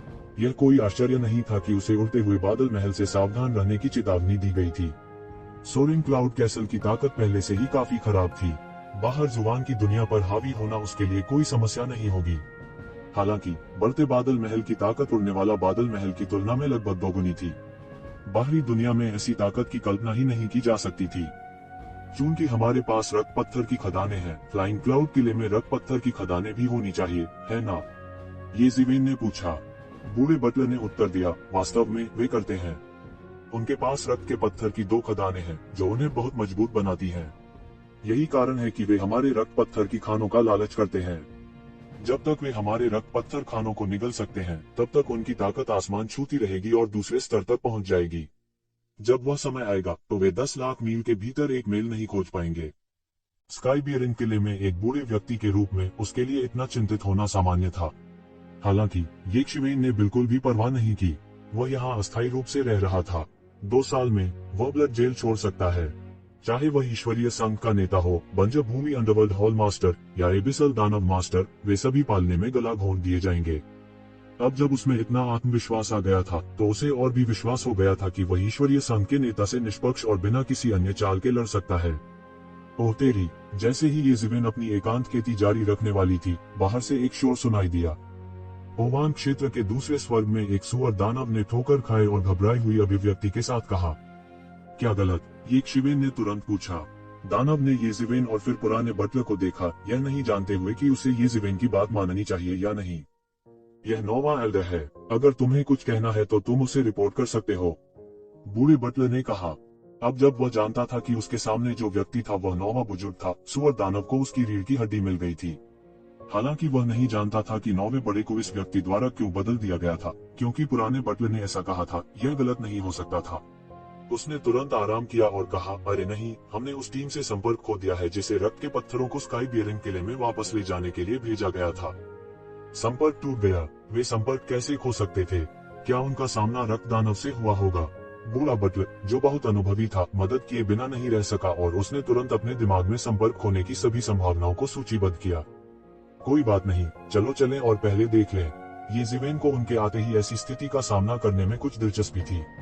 वह देखना चाहता था कि वास्तव में क्या हो रहा है और कौन परेशानी पैदा कर रहा है। जी श्रीमान, बूढ़े बटलर ने जल्दी से स्काई बियरिंग किले से 1 दर्जन विशेषज्ञों को ये जिवेन का अनुसरण करने के लिए चुना। हालांकि कोई शक्तिशाली टीम नहीं थी। ये लोग, भले ही वे सैनिक थे, सभी लीजेंड दायरे के विशेषज्ञ थे। उनमें से एक हजारों सैनिकों का मुकाबला कर सकता था। सभी लोग अत्यंत तेज गति से उस स्थान की ओर दौड़ पड़े जहां उनका टीम से संपर्क टूटा था। हालांकि जैसे ही वे पहुंचे, उन्होंने पाया कि यह पूरी जमीन पर लाशों से अटा पड़ा था। लेजेंड रियल्म के दर्जन भर विशेषज्ञ जो टीम को बचाने के प्रभारी थे, सभी की हिंसक मौत हो गई थी। किसने किया यह कैसे हो सकता है? ये शिवेन के पीछे हर कोई एक साथ बात कर रहा था। दृश्य वास्तव में बहुत दुखद था। अरे नहीं, यह फ्लाइंग क्लाउड किले का काम है, न कि रक्त दानव के भगदड़ का परिणाम। बूढ़े बटलर ने कहा, जो बहुत अनुभवी था। उसने बस एक नजर डाली और उसके हाव भाव अचानक बदल गए। हा, मैंने हमेशा कहा है कि आप बहुत अनुभवी हैं और लोमड़ी की तरह चालाक हैं। अब ऐसा लगता है कि यह सच है। आप यह बता सकते हैं कि हमने यह दृश्य देखकर ही किया। आप वास्तव में दुर्लभ हैं। बेतहाशा हंसी के साथ एक आकृति धीरे धीरे सबके सामने आ गई। यह एक आदमी था जिसके पूरे शरीर पर हरे रंग की पपड़ियां थीं। वह एक साधारण व्यक्ति से दुगुना लंबा था। उसने येशिवेन और अन्य लोगों को एक गुस्ताखी मुस्कान के साथ देखा। फ्लाइंग क्लाउड कैसल का 8वां बड़ा। बूढ़े बटलर ने भारी भाव के साथ नाम पढ़ा। इसकी तुलना में flying cloud castle sky towering castle की तुलना में बहुत अधिक शक्तिशाली था। स्काई टावरिंग कैसल की तुलना में उनके पास पोवांग दायरे के 9वें स्तर पर अधिक शीर्ष विशेषज्ञ थे। फ्लाइंग क्लाउड कैसल का यह बुजुर्ग भले ही 8वें स्थान पर हो, लेकिन ताकत के मामले में वह कमजोर नहीं था। ये जिवेन की तरह, जिसने उसे नीचे देखने की हिम्मत की, भले ही वह स्काई टावरिंग कैसल का 9वां बुजुर्ग था। यह प्रवेश के क्रम का सिर्फ एक प्रतिनिधित्व था। जाहिर है, यह एक और अत्याचारी विदेशी जाति थी। तस्क 8वें भाई, तुम सही कह रहे हो। स्काई टावरिंग कैसल के ये लोग वास्तव में बुद्धिहीन हैं। वे थोड़े से ही चारे से हमारे जाल में फंस गए। ऐसा कहा जाता है कि स्काई टावरिंग कैसल का 9वां बड़ा नया और अनुभवहीन है। वह सबसे कमजोर भी है। जब तक हम उसे मारते हैं और ब्लडस्टोन माइन पर कब्जा करते हैं, तब तक स्काई टावरिंग कैसल को प्रतिक्रिया देने में बहुत देर हो चुकी होगी। हा। शून्य में धीरे धीरे एक और आकृति प्रकट हुई। यह एक अधेड़ उम्र की महिला थी। हालांकि उसके पैर नहीं थे। इसके बजाय उसके पास एक विशाल सांप की पूंछ थी। वह एक सर्प दानव थी। जहरीली महिला, फ्लाइंग क्लाउड कैसल की 7वीं बड़ी। बूढ़े बटलर का चेहरा अचानक पीला पड़ गया। एक ही होता तो कोई बड़ी बात नहीं थी। उसकी तरफ ये जिवेन भी पोवांग दायरे के 9वें स्तर पर था। यह कहा जा सकता है कि वे समान रूप से मेल खाते थे। हालांकि दूसरे के आगमन के साथ स्थिति एक पल में बदल गई। ये जिवेन चाहे कितना भी शक्तिशाली क्यों न हो, उसके लिए एक ही स्तर पर 2 विशेषज्ञों से निपटना असंभव था। ये दोनों विशेषज्ञ बहुत शक्तिशाली थे। अगर यह 2 साल पहले होता जब वह पोवांग दायरे के 7वें स्तर में नहीं टूटा होता, तो उनसे निपटने में थोड़ी परेशानी होती। हालांकि उन्होंने अब बिल्कुल भी परवाह नहीं की। पोवांग दायरे के 7वें स्तर में प्रवेश करने के बाद उनकी ताकत लगभग पोवांग दायरे के 9वें स्तर के बराबर थी। पूरे फ्लाइंग क्लाउड कैसल में महान एल्डर पोवांग दायरे के 9वें स्तर पर केवल एक पोवांग क्षेत्र विशेषज्ञ था। जहां तक दूसरों की बात है, वे उसे बिल्कुल भी परेशान नहीं कर सकते थे। भले ही फ्लाइंग क्लाउड कैसल के महान बुजुर्ग आए, वह बिल्कुल भी नहीं डरे। हालांकि वह पूरी तरह से आश्वस्त नहीं था कि वह याओ शेंकिंग और अन्य लोगों से निपट सकता है। पोवांग दायरे के 9वें स्वर्ग के शिखर पर आम लोग उसके लिए बहुत अधिक परेशानी नहीं पैदा कर सकते थे। एक बार जब उन्होंने अपने सेबर डाउ अवतार की निंदा की, तो सब कुछ तुरंत बदल जाएगा और उनकी युद्ध शक्ति भयानक स्तर तक बढ़ जाएगी। धिक्कार है, यह बुरा है। उन्होंने पूरे स्थान को बंद कर दिया है। हम चाहते हुए भी कोई संदेश वापस नहीं भेज सकते हैं। बूढ़े बटलर के हाव भाव पूरी तरह बदल गए। स्काई बियरिंग कैसल से ब्लडस्टोन की खान केवल 1 लाख मीटर दूर थी। मूल रूप से जब तक वे समाचार जारी करते थे, अन्य प्राचीन तुरंत उनका समर्थन करने के लिए आ जाते थे। वास्तव में ब्लडस्टोन खदान में एक टेलीपोर्टेशन फॉर्मेशन भी था जिसे आपात स्थिति में सक्रिय किया जा सकता था। इसलिए भले ही दूरी अपेक्षाकृत दूर थी, हमला करना इतना आसान नहीं था। हालांकि अब जब उन्हें बहला फुसलाकर बाहर कर दिया गया था और आसपास की जगह को सील कर दिया गया था, तो वे संदेश भी नहीं भेज सकते थे। क्या यह मृत्यु की प्रतीक्षा करने के बराबर नहीं होगा? ऐसा लग रहा था कि सोरेन क्लाउड कैसल के लोगों ने उनसे निपटने के लिए बहुत कुछ किया है। हाँ, तुम आज मर चुके हो। तुम एक संदेश भी नहीं भेज सकते। जब तक हम पूरी तरह से ब्लडस्टोन खदान पर कब्जा कर लेंगे, तब तक स्काई बियरिंग कैसल को प्रतिक्रिया देने में बहुत देर हो जाएगी। फ्लाइंग क्लाउड कैसल के 8वें बुजुर्ग ने एक कुटिल मुस्कान के साथ कहा। क्यों? क्या कोई और नहीं है? येज़िवेन ने उपहास किया। केवल 2 लोगों के आने से थोड़ा असंतुष्ट लग रही थी। इसने फ्लाइंग क्लाउड कैसल के 2 बुजुर्गों को तुरंत बना दिया, जिन्होंने सोचा कि उनके हाथों में जीत है। उग्र येज़िवेन का रवैया बस उन्हें नीचे की ओर देख रहा था। हम्फ, आपसे निपटने के लिए एक व्यक्ति ही काफी है।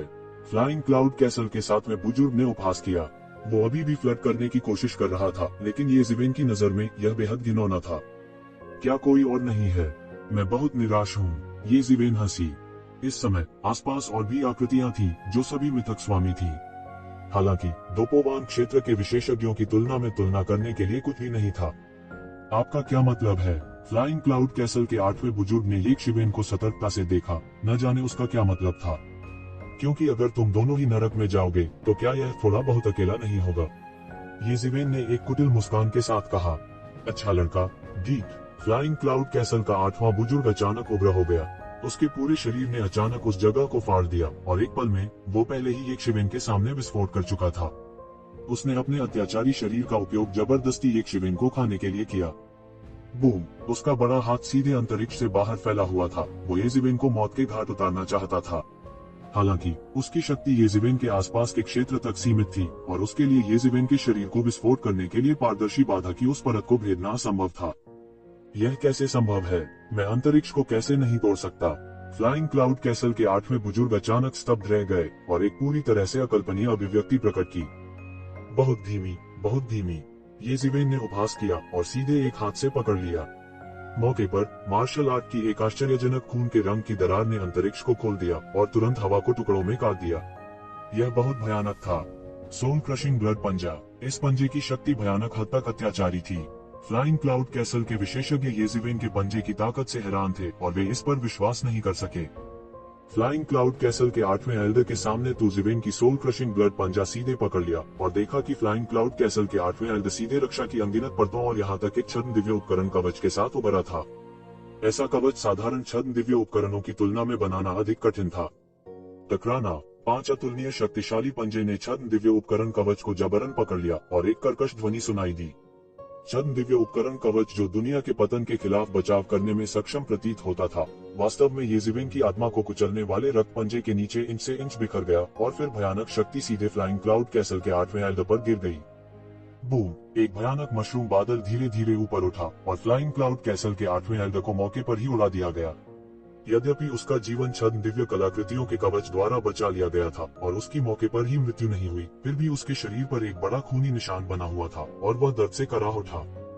चाहे वह स्काई बियरिंग कैसल या फ्लाइंग क्लाउड कैसल के विशेषज्ञों की नजर में हो, येज़िवेन एक अद्वितीय दानव भगवान के पुनरुत्थान के समान ही भयानक था। उनके दिल में उसके साथ दुश्मनी करने की हिम्मत न करने का भयानक विचार था। विशेष रूप से स्काई बियरिंग कैसल के विशेषज्ञ। इस समय वे अंततः समझ गए कि क्यों येज़िवेन मूल 9वें एल्डर की जगह ले सकता है और नया 9वां एल्डर बन सकता है। यहाँ तक महान बुजुर्ग भी ऐसी भयानक ताकत से दूर थे। येज़िवेन एक पल के लिए भी नहीं रुके और एक बार फिर अपने पंजे से पकड़ लिया। अंतहीन पंजा शक्ति ने सीधे आसमान को चीर दिया, जैसे कि एक भयंकर बाघ ने हमला किया और फ्लाइंग क्लाउड कैसल के 8वें एल्डर को सीधे मौत के घाट उतार दिया।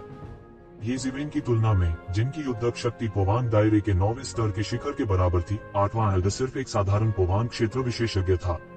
वह अभी भी बहुत अनुभवहीन था। धत्तेरी की। इस समय फ्लाइंग क्लाउड कैसल का 7वां एल्डर आखिरकार इसे सहन नहीं कर सका। केवल एक क्षण में मिथकों की शीर्ष लड़ाकू ताकत के रूप में 7वें बुजुर्ग को आसानी से येज़िवेन ने हरा दिया। वास्तव में वह दबा भी नहीं था, बल्कि एक ही चाल में हार गया था। ऐसी ताकत कितनी भयानक थी, यह बिल्कुल अकल्पनीय था। इस समय फ्लाइंग क्लाउड कैसल के विशेषज्ञ भी येज़िवेन के सदमे से उबर गए फ्लाइंग क्लाउड कैसल के 7वें एल्डर द्वारा डांटे जाने के बाद और एक के बाद एक हमला किया। उनके पास हमला करने के अलावा कोई चारा नहीं था, भले ही वे तैयार नहीं थे। ये ज़िवेन ने बेरहमी से हमला किया और सीधे अजेय पागल को प्रदर्शित किया। मिथकों के अनेक विशेषज्ञों के संयुक्त आक्रमण के सामने उन्होंने तनिक भी ध्यान नहीं दिया। उन्होंने सीधे सोल क्रशिंग ब्लड क्लॉ को वापस ले लिया और फिर इसे फ्रीडम क्लॉ में बदल दिया। हुश, आकाश में हवा के माध्यम से टूटने की एक अत्यंत हिंसक ध्वनि सुनाई दी। ज़िवेन ने सीधे अपने पंजे की छाया के साथ आकाश को ढक दिया और सीधे फ्लाइंग क्लाउड कैसल के सभी विशेषज्ञों को ढक दिया। वह खड़ा था। इस समय फ्लाइंग क्लाउड कैसल के शेष विशेषज्ञों में से कई ने भी एक के बाद एक हमला किया। एक भयानक मार्शल आर्ट की धार ने आकाश को उड़ा दिया और जहां भी यह पारित हुआ, प्रतिक्रिया में अंतरिक्ष बिखर जाएगा। बूम! दृश्य भयानक था, मानो दुनिया का अंत हो गया हो। एक विशाल मशरूम बादल उठा और भयानक ऊर्जा तूफान ने सीधे परमाणुओं को नष्ट कर दिया। दोनों पक्षों के बीच भीषण टक्कर लगभग बराबरी की कही जा सकती है। यहाँ तक कि यक्षवेन को भी कुछ कदम पीछे हटना पड़ा। मरो, 5 रंगों वाला आकाश निगलने वाला अजगर। फ्लाइंग क्लाउड कैसल का 7वां बुजुर्ग उग्र रूप से दहाड़ा। उनका चेहरा, जो मूल रूप से काफी आकर्षक था, पूरी तरह से विकृत हो गया था। उसके पीछे एक अतुलनीय विशाल अजगर अचानक शुआ ध्वनि के साथ घनीभूत हो गया। अजगर के 5 रंग लगातार घूमते रहे और एक मोहक चमक के साथ झिलमिलाते रहे। वह अतुलनीय रूप से भयानक सांप का शरीर सीधे यक्षवेन की ओर झुका। नौवीं बड़ी, सावधान रहो, वह उसका मूल शरीर है। उसके पास प्राचीन 7 रंगों के आकाश को निगलने वाले अजगर की रक्त रेखा है। बूढ़े बटलर ने तुरंत याद दिलाया। जब उसने देखा कि फ्लाइंग क्लाउड कैसल का 7वां एल्डर सीधे अपने मूल शरीर में बदल गया है, तो वह हौंफने से खुद को रोक नहीं सका। जब वह मानव रूप में थी, उसकी तुलना में वह कहीं अधिक अत्याचारी थी। 7 रंगों वाला आकाश निगलने वाला अजगर भी प्राचीन काल में प्रसिद्ध था। यह लगभग अजेय था। इसे एक दिव्य ड्रैगन में बदलने की आवश्यकता नहीं थी, क्योंकि इसका मूल अस्तित्व सबसे अत्याचारी विदेशी जानवरों में से एक था। हालांकि फ्लाइंग क्लाउड कैसल के 7वें एल्डर के पास केवल 7 रंगों वाले आकाश निगलने वाले अजगर की रक्त रेखा का एक हिस्सा था और वह केवल 5 रंगों वाले आकाश निगलने वाले अजगर की स्थिति का उपयोग कर सकता था, फिर भी यह काफी भयानक था। आकाश को निगलने वाला 5 रंग का अजगर अभी प्रकट हुआ था और उसके पास पहले से ही एक भयानक गति थी जो दुनिया को जीत सकती थी और दुनिया में सभी चीजों को आत्मसमर्पण कर सकती थी। यह पोवान क्षेत्र के 9वें स्वर्ग में एक विशेषज्ञ का अजेय क्षेत्र था। यह पोवान क्षेत्र के 9वें स्वर्ग के एक विशेषज्ञ की असली ताकत थी। ये निश्चित रूप से उस तरह का व्यक्ति नहीं था जिसे यक्षवेन ने आसानी से हरा दिया था। यह केवल यही कहा जा सकता था कि यक्षवेन बहुत असामान्य थी। इस तरह के अत्याचारी राज्य के सामने फ्लाइंग क्लाउड कैसल और स्काई बियरिंग कैसल के विशेषज्ञ पीछे हट गए। इसे सिर पर लेने की हिम्मत नहीं हुई। क्या मजाक! पोवान क्षेत्र के 9वें स्वर्ग के 3 भयानक विशेषज्ञ यहाँ लड़ रहे थे। बिना किसी सुरक्षात्मक उपाय के 1000 मील के दायरे में लगभग हर चीज टुकड़े टुकड़े हो जाएगी। क्या यह 7 रंगों वाला आकाश निगलने वाला अजगर है? 7 रंगों वाला आकाश निगलने वाला अजगर अतीत में काफी प्रसिद्ध था, लेकिन यह अभी भी पर्याप्त नहीं है। उद्धरण चिन्ह। यक्षवेन जोर से चिल्लाए। इस समय विशाल पूंछ लोहे की छड़ की तरह असीम शक्ति के साथ सीधे नीचे झूल गई। नीचे झूलने की प्रक्रिया में भयानक आभा कितनी गुना अधिक अत्याचारी थी, यह ज्ञात था। सोरेन क्लाउड कैसल के 8वें एल्डर की तुलना में यह बहुत अधिक अत्याचारी था। यह पोवान क्षेत्र 9वें स्तर के शिखर के स्तर के लगभग करीब था। जब तक वह वास्तव में पोवांग दायरे के 9वें स्तर के शिखर तक पहुंच सकती थी, तब तक उसके पास अपने दाव को साबित करने के लिए केवल एक आखिरी कदम बचा था। ये ज़िवेन के हाव भाव नहीं बदले। उन्होंने अत्याचारी गोल्डन बॉडी का संचालन किया, जो बड़ा और बड़ा होता गया। कानून की दुनिया में एक राक्षसी स्वर्ण देवत्व सीधे फैल गया। प्राचीन दानव भगवान के पुनरुत्थान की तरह स्वर्ण आभा का विस्फोट हुआ था। उसके शरीर में क्यूई और रक्त भी इस समय चरम पर था। उनकी स्वर्णिम दिव्यता के अंदर 5 सम्राटों का युद्ध सूट पहना गया था, लेकिन इस समय स्वर्ण देवत्व द्वारा इसे पूरी तरह से सुनहरा बना दिया गया था। अब यक्षवेन अपनी पहचान उजागर नहीं करना चाहती थी। इन स्पष्ट विशेषताओं को दूसरों द्वारा खोजा जा सकता है, इसलिए उन्हें कुछ छुपाने का काम करना पड़ा। दूर से देखने पर ऐसा लग रहा था कि यक्षवेन ने सुनहरा कवच पहन रखा है। उसका चेहरा दृढ़ था और उसकी गति राक्षसी थी। वह दबंग और अजेय था। वह एक अत्याचारी और अजेय अधिपति की तरह था। ये ज़िवेन के सामने खड़े सभी लोगों का उसके द्वारा बिना किसी दुर्घटना के सिर काट दिया जाएगा। यक्षवेन ने आखिरकार उस महत्वपूर्ण क्षण में अपनी चाल चल दी। उसने अचानक अपना हाथ बढ़ाया और सोल क्रशिंग ब्लड क्लॉ को खोल दिया। पंजे पर सुनहरी दरार बड़ी और बड़ी होती गई। उसने फिर उस भयानक पूंछ को पकड़ लिया जो उसकी ओर झूल रही थी। बजना बजना बजना। दोनों पक्षों के बीच टक्कर वास्तव में चिंगारी में फूट गई, मानो धातु के दो टुकड़े आपस में टकरा गए हों।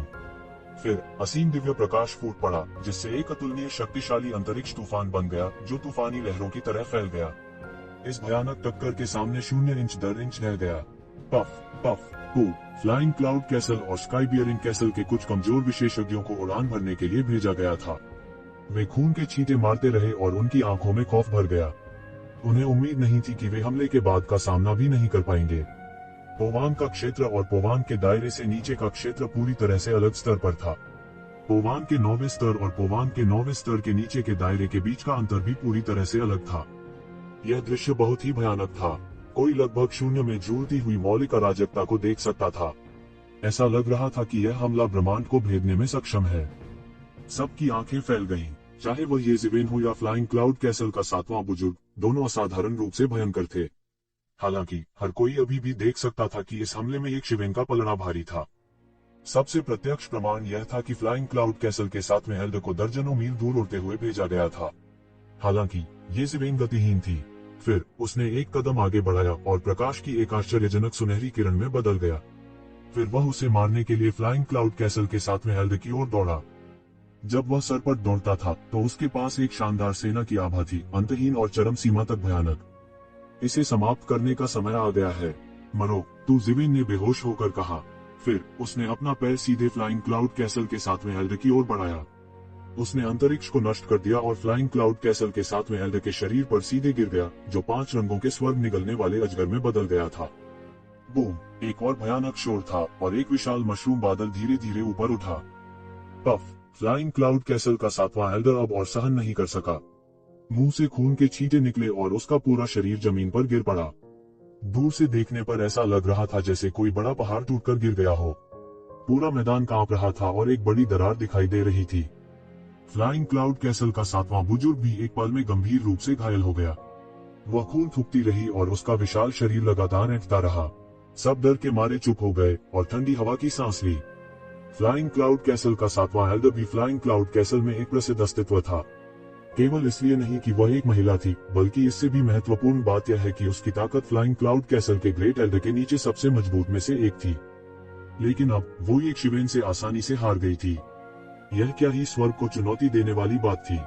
अजेय, उसके पास वास्तव में एक अजेय मुद्रा है, ताओ सिद्ध करने की मुद्रा का संकेत है। बूढ़ा स्टीवर्ड यह कहे बिना नहीं रह सका। इस स्तर तक साधना करने में सक्षम होने के कारण वह स्वाभाविक रूप से उथले ज्ञान वाला व्यक्ति नहीं होगा। हालांकि पोवांग क्षेत्र की 9वीं स्वर्गीय परत में कई विशेषज्ञ थे, लेकिन उनमें से कुछ ही अपने ताओ को साबित कर सके। इस प्रकार की अजेय मुद्रा का होना सबसे महत्वपूर्ण था। कोई भी विशेषज्ञ जिसने अपने ताओ को सिद्ध किया वह एक अजेय अस्तित्व था। येज़ेवेन का रंग नहीं बदला। उसे पता ही नहीं चला कि कब उसके हाथ में सुनहरी लंबी तलवार आ गई। वह उसकी खुली हथेली के ऊपर सीधा खड़ा हो गया और जमकर घूमा। एक आश्चर्यजनक स्फोट की फूट पड़ी और उसके हाथ में लगातार घूमती रही। हुश! तलवार क्यूई सीधे नीचे गिर गई और इसका लक्ष्य फ्लाइंग क्लाउड कैसल का 7वां एल्डर था। यही उसकी हत्या करने की लय थी। सब दंग रह गए। येज़ेवेन ने वास्तव में फ्लाइंग क्लाउड कैसल के एक बुजुर्ग को मारने की हिम्मत की थी। यह बहुत ही पागलपन भरा था। यहाँ तक टावरिंग स्काई कैसल के विशेषज्ञ भी पूरी तरह से चौंक गए थे। येज़ेवेन के दुस्साहस की तुलना में वे कुछ भी नहीं थे। वे एक महान जादूगर की उपस्थिति में सिर्फ बौने थे। हालांकि एक शिवेन के पास इतनी ताकत थी, लेकिन इस तथ्य ने कि उसके पास ऐसा दिल था, उनकी खोपड़ी में झुनझुनी पैदा कर दी। रुकना! फ्लाइंग क्लाउड कैसल के 8वें बुजुर्ग ने जोर से चिल्लाया। उसने आखिरकार अपनी सांस पकड़ ली थी। फिर उसने अपना हमला शुरू किया। एक भयानक दिव्य शक्ति हवा में व्याप्त थी।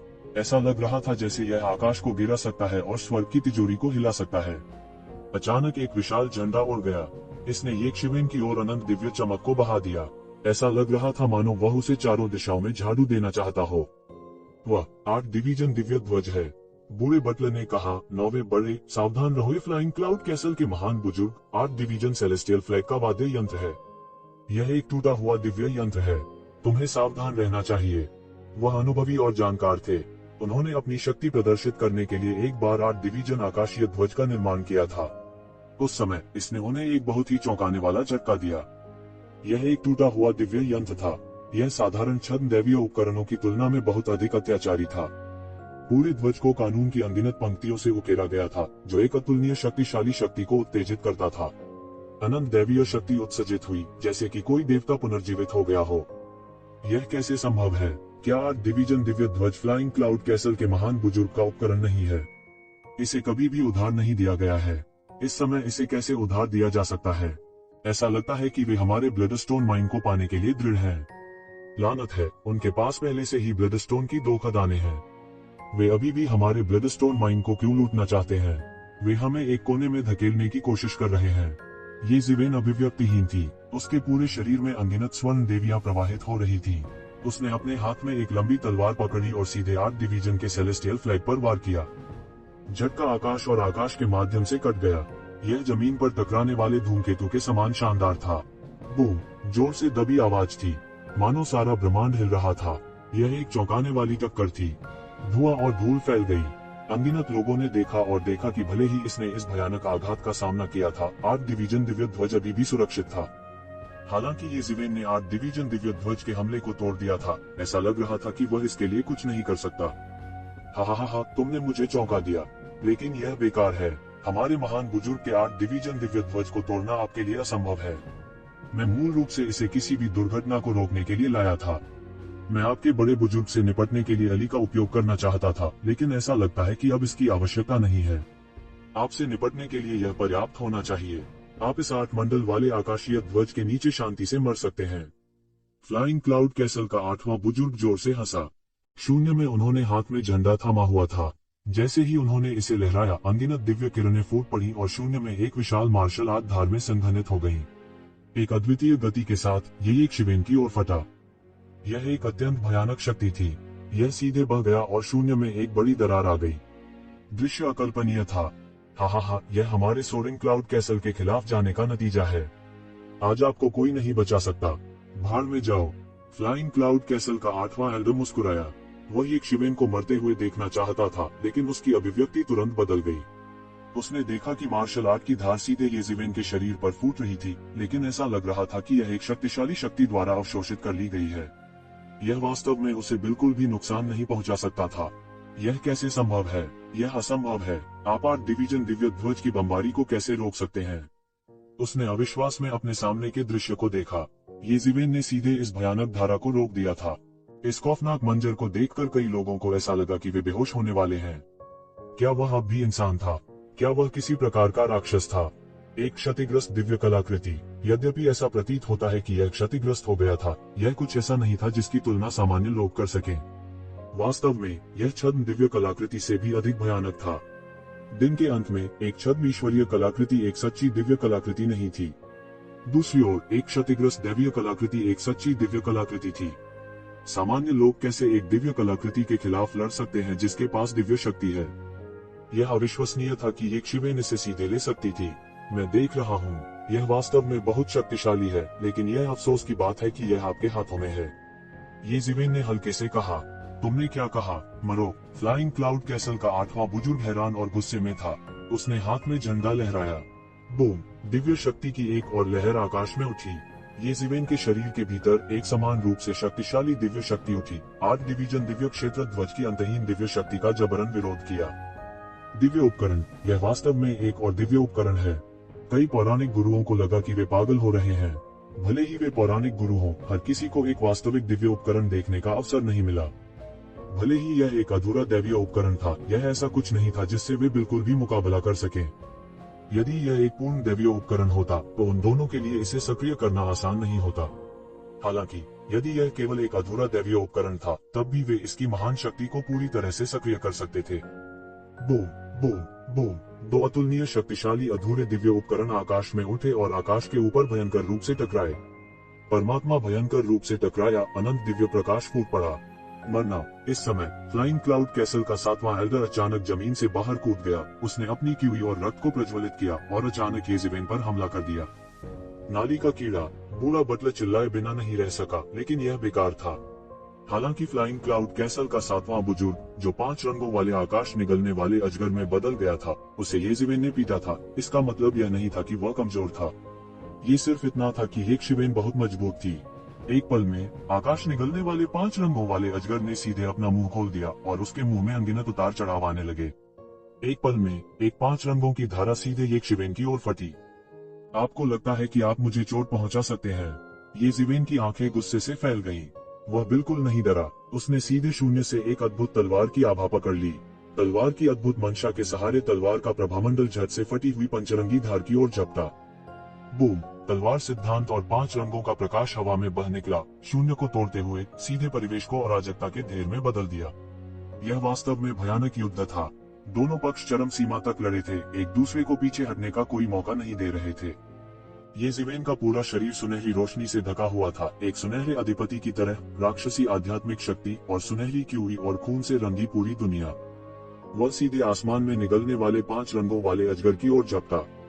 मैंने मूल रूप से आपसे बाद में निपटने की योजना बनाई थी, लेकिन जब से आपने मरने के लिए मेरे दरवाजे पर आने का फैसला किया है, मुझे दोष न दें। ये ज़िवेन ने बहुरंगी दिव्य चमक को नजरअंदाज कर दिया। उनका सबसे मजबूत बिंदु निस्संदेह उनका शक्तिशाली शरीर था, इसलिए वह स्वाभाविक रूप से इसका अत्यधिक उपयोग करेगा। टकराना। तू ज़िवेन ने अपनी 5 उंगलियों को मुट्ठी में जकड़ लिया। उन्होंने किसी भी मार्शल आर्ट चाल का इस्तेमाल नहीं किया। उसने सिर्फ 5 रंगों वाले स्वर्ग निगलने वाले अजगर के शरीर पर हमला करने के लिए अपनी मुट्ठी का इस्तेमाल किया। टकराना। स्वर्ग निगलने वाले 5 रंगों वाले अजगर ने खून जमा देने वाली चीख निकाली। उसका पूरा शरीर एक ज़िवेन के मुंह से लगभग टूट गया था। यह अंतहीन रूप से चिल्लाया और इसका पहाड़ जैसा विशाल शरीर एक साथ मुड़ गया, जमीन में धंस गया। ये ज़िवेन वास्तव में एक अधर्मी स्वामी है। हमारे टावरिंग स्काई कैसल में एक असाधारण स्वामी है। वह फ्लाइंग क्लाउड कैसल के लोगों की भी परवाह नहीं करता है। उसने तनिक भी संकोच नहीं किया। उसने कहा कि वह उन्हें मार डालेगा। उद्धरण चिन्ह। वह वास्तव में एक कानून विहीन अस्तित्व है। मुझे आश्चर्य नहीं होगा अगर वह इस बैनर को लेने और फ्लाइंग क्लाउड कैसल को समतल करने का साहस करता है। इस नौवें अर्ध की वास्तव में एक शक्तिशाली पृष्ठभूमि है। चाहे वह उसकी मार्शल आर्ट हो या उसके मार्शल इंस्ट्रूमेंट्स, वे सभी बेहद अत्याचारी हैं। वास्तव में ऐसा एक मास्टर है। मैंने उसके बारे में पहले कभी नहीं सुना। इस दुनिया में बहुत सारे मास्टर हैं। टावरिंग स्काई कैसल के लोग आह भरे बिना नहीं रह सके। हालांकि फ्लाइंग क्लाउड कैसल के लोगों की तुलना में वे निस्संदेह बहुत शांत थे। मूल रूप से वे टेंटहुक पर थे। उन्हें डर था कि फ्लाइंग क्लाउड कैसल द्वारा उन्हें मार दिया जाएगा। लेकिन अब स्थिति पूरी तरह से उलट चुकी थी और उनका पलड़ा भारी था। फ्लाइंग क्लाउड कैसल के लोग पीले पड़ गए थे, लेकिन उन्होंने जाने की हिम्मत नहीं की क्योंकि 2 बुजुर्ग अभी भी वहीं थे।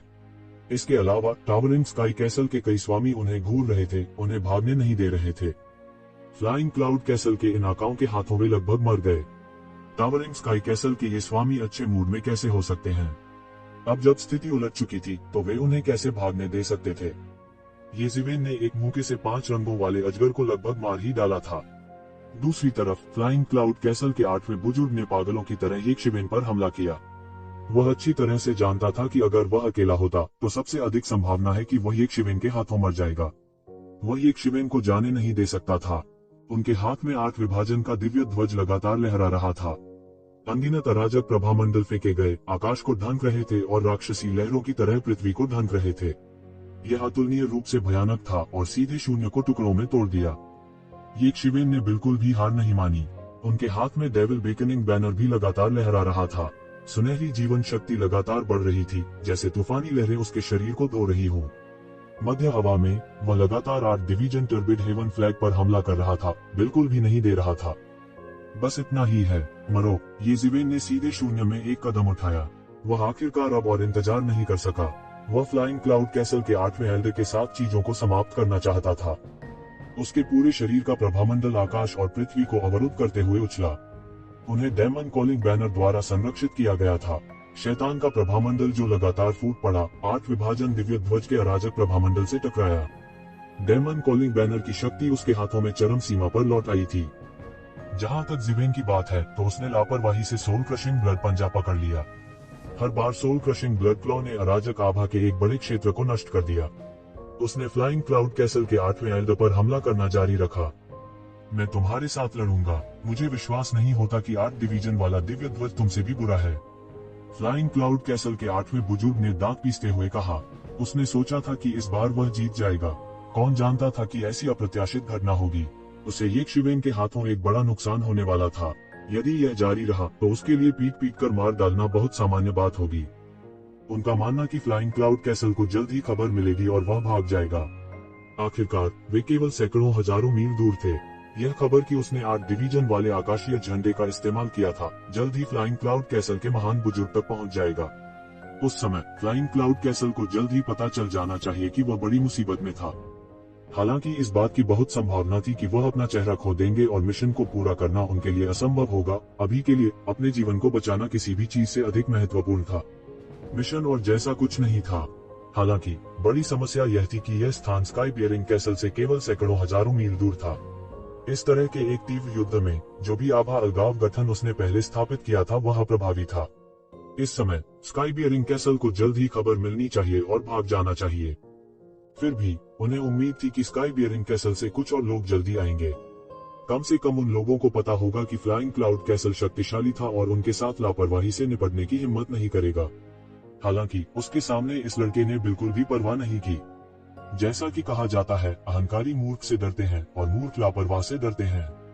उसके सामने वाला लड़का मूर्ख और मूर्ख दोनों था। हालांकि वह नहीं जानता था कि येज़ेबेल एक नवजात बछड़ा नहीं था जो बाघों से नहीं डरता था। इसके बजाय उसके पास बहुत ताकत और आत्मविश्वास था, इसलिए वह तनिक भी भयभीत नहीं था। यह एक सच्चे बिजली घर का विश्वास था। इस समय फ्लाइंग क्लाउड कैसल के 7वें एल्डर को येज़ेबेल ने फिर से मुक्का मारा। उसका पूरा शरीर बिखरने वाला था। वह कम परवाह नहीं कर सका। एकमात्र व्यक्ति जिस पर वह भरोसा कर सकता था वह स्वयं था। उनके चेहरे पर एक दुर्लभ पीड़ा झलक रही थी। उसके सामने यह मानव वास्तव में बहुत शक्तिशाली था। यहाँ तक जब उसके पास दैवीय उपकरण नहीं था तब भी इस व्यक्ति ने आक्रमणों का सामना करने के लिए वास्तव में अपने भौतिक शरीर का उपयोग किया। इसके अलावा वह वास्तव में ठीक था। वह मानव रूप में बस एक राक्षस था। यदि यह 8 डिवीजन दिव्य ध्वज के संयम के लिए नहीं होता तो शायद उसे एक पल में कुचलकर मार दिया जाता। बात बस इतनी थी कि 8वें भाग का दिव्य ध्वज आखिरकार उनका दैवीय उपकरण नहीं था। वह अपनी पूरी ताकत नहीं दिखा सका, इसलिए यह मुश्किल से ही अपनी रक्षा कर सकता था। येज़ेबेल के आक्रमण के सामने यह मातम की तरह कांपने लगा। येज़ेबेल एक भगवान की तरह थी। उसने रास्ते में सब कुछ कुचल दिया और सब कुछ पार कर गया। वह जहाँ भी गया प्रचंड मौलिक अराजकता ऊर्जा एक पल में नष्ट हो गई। यह एक लहर भी पैदा नहीं कर सका। अनगिनत स्थान भी उसके कदमों को नहीं रोक सके। वह एक मशीन की तरह था जिसने अपने रास्ते में आने वाली हर चीज को कुचल दिया। आसमान से कुछ अराजक आभा फैल गई, लेकिन येज़ेबेल ने इसे आसानी से बुझा दिया। यह ऐसा था जैसे उसके सामने 5 खूनी पंजे की परछाइयां 5 दुर्गम पहाड़ों की तरह थी। उनके पार जाने का कोई उपाय नहीं था। धिक्कार है, ऐसा क्यों हो रहा है? तुम कैसे राक्षस हो? दैवीय उपकरण भी तुम्हें क्यों नहीं रोक सकते?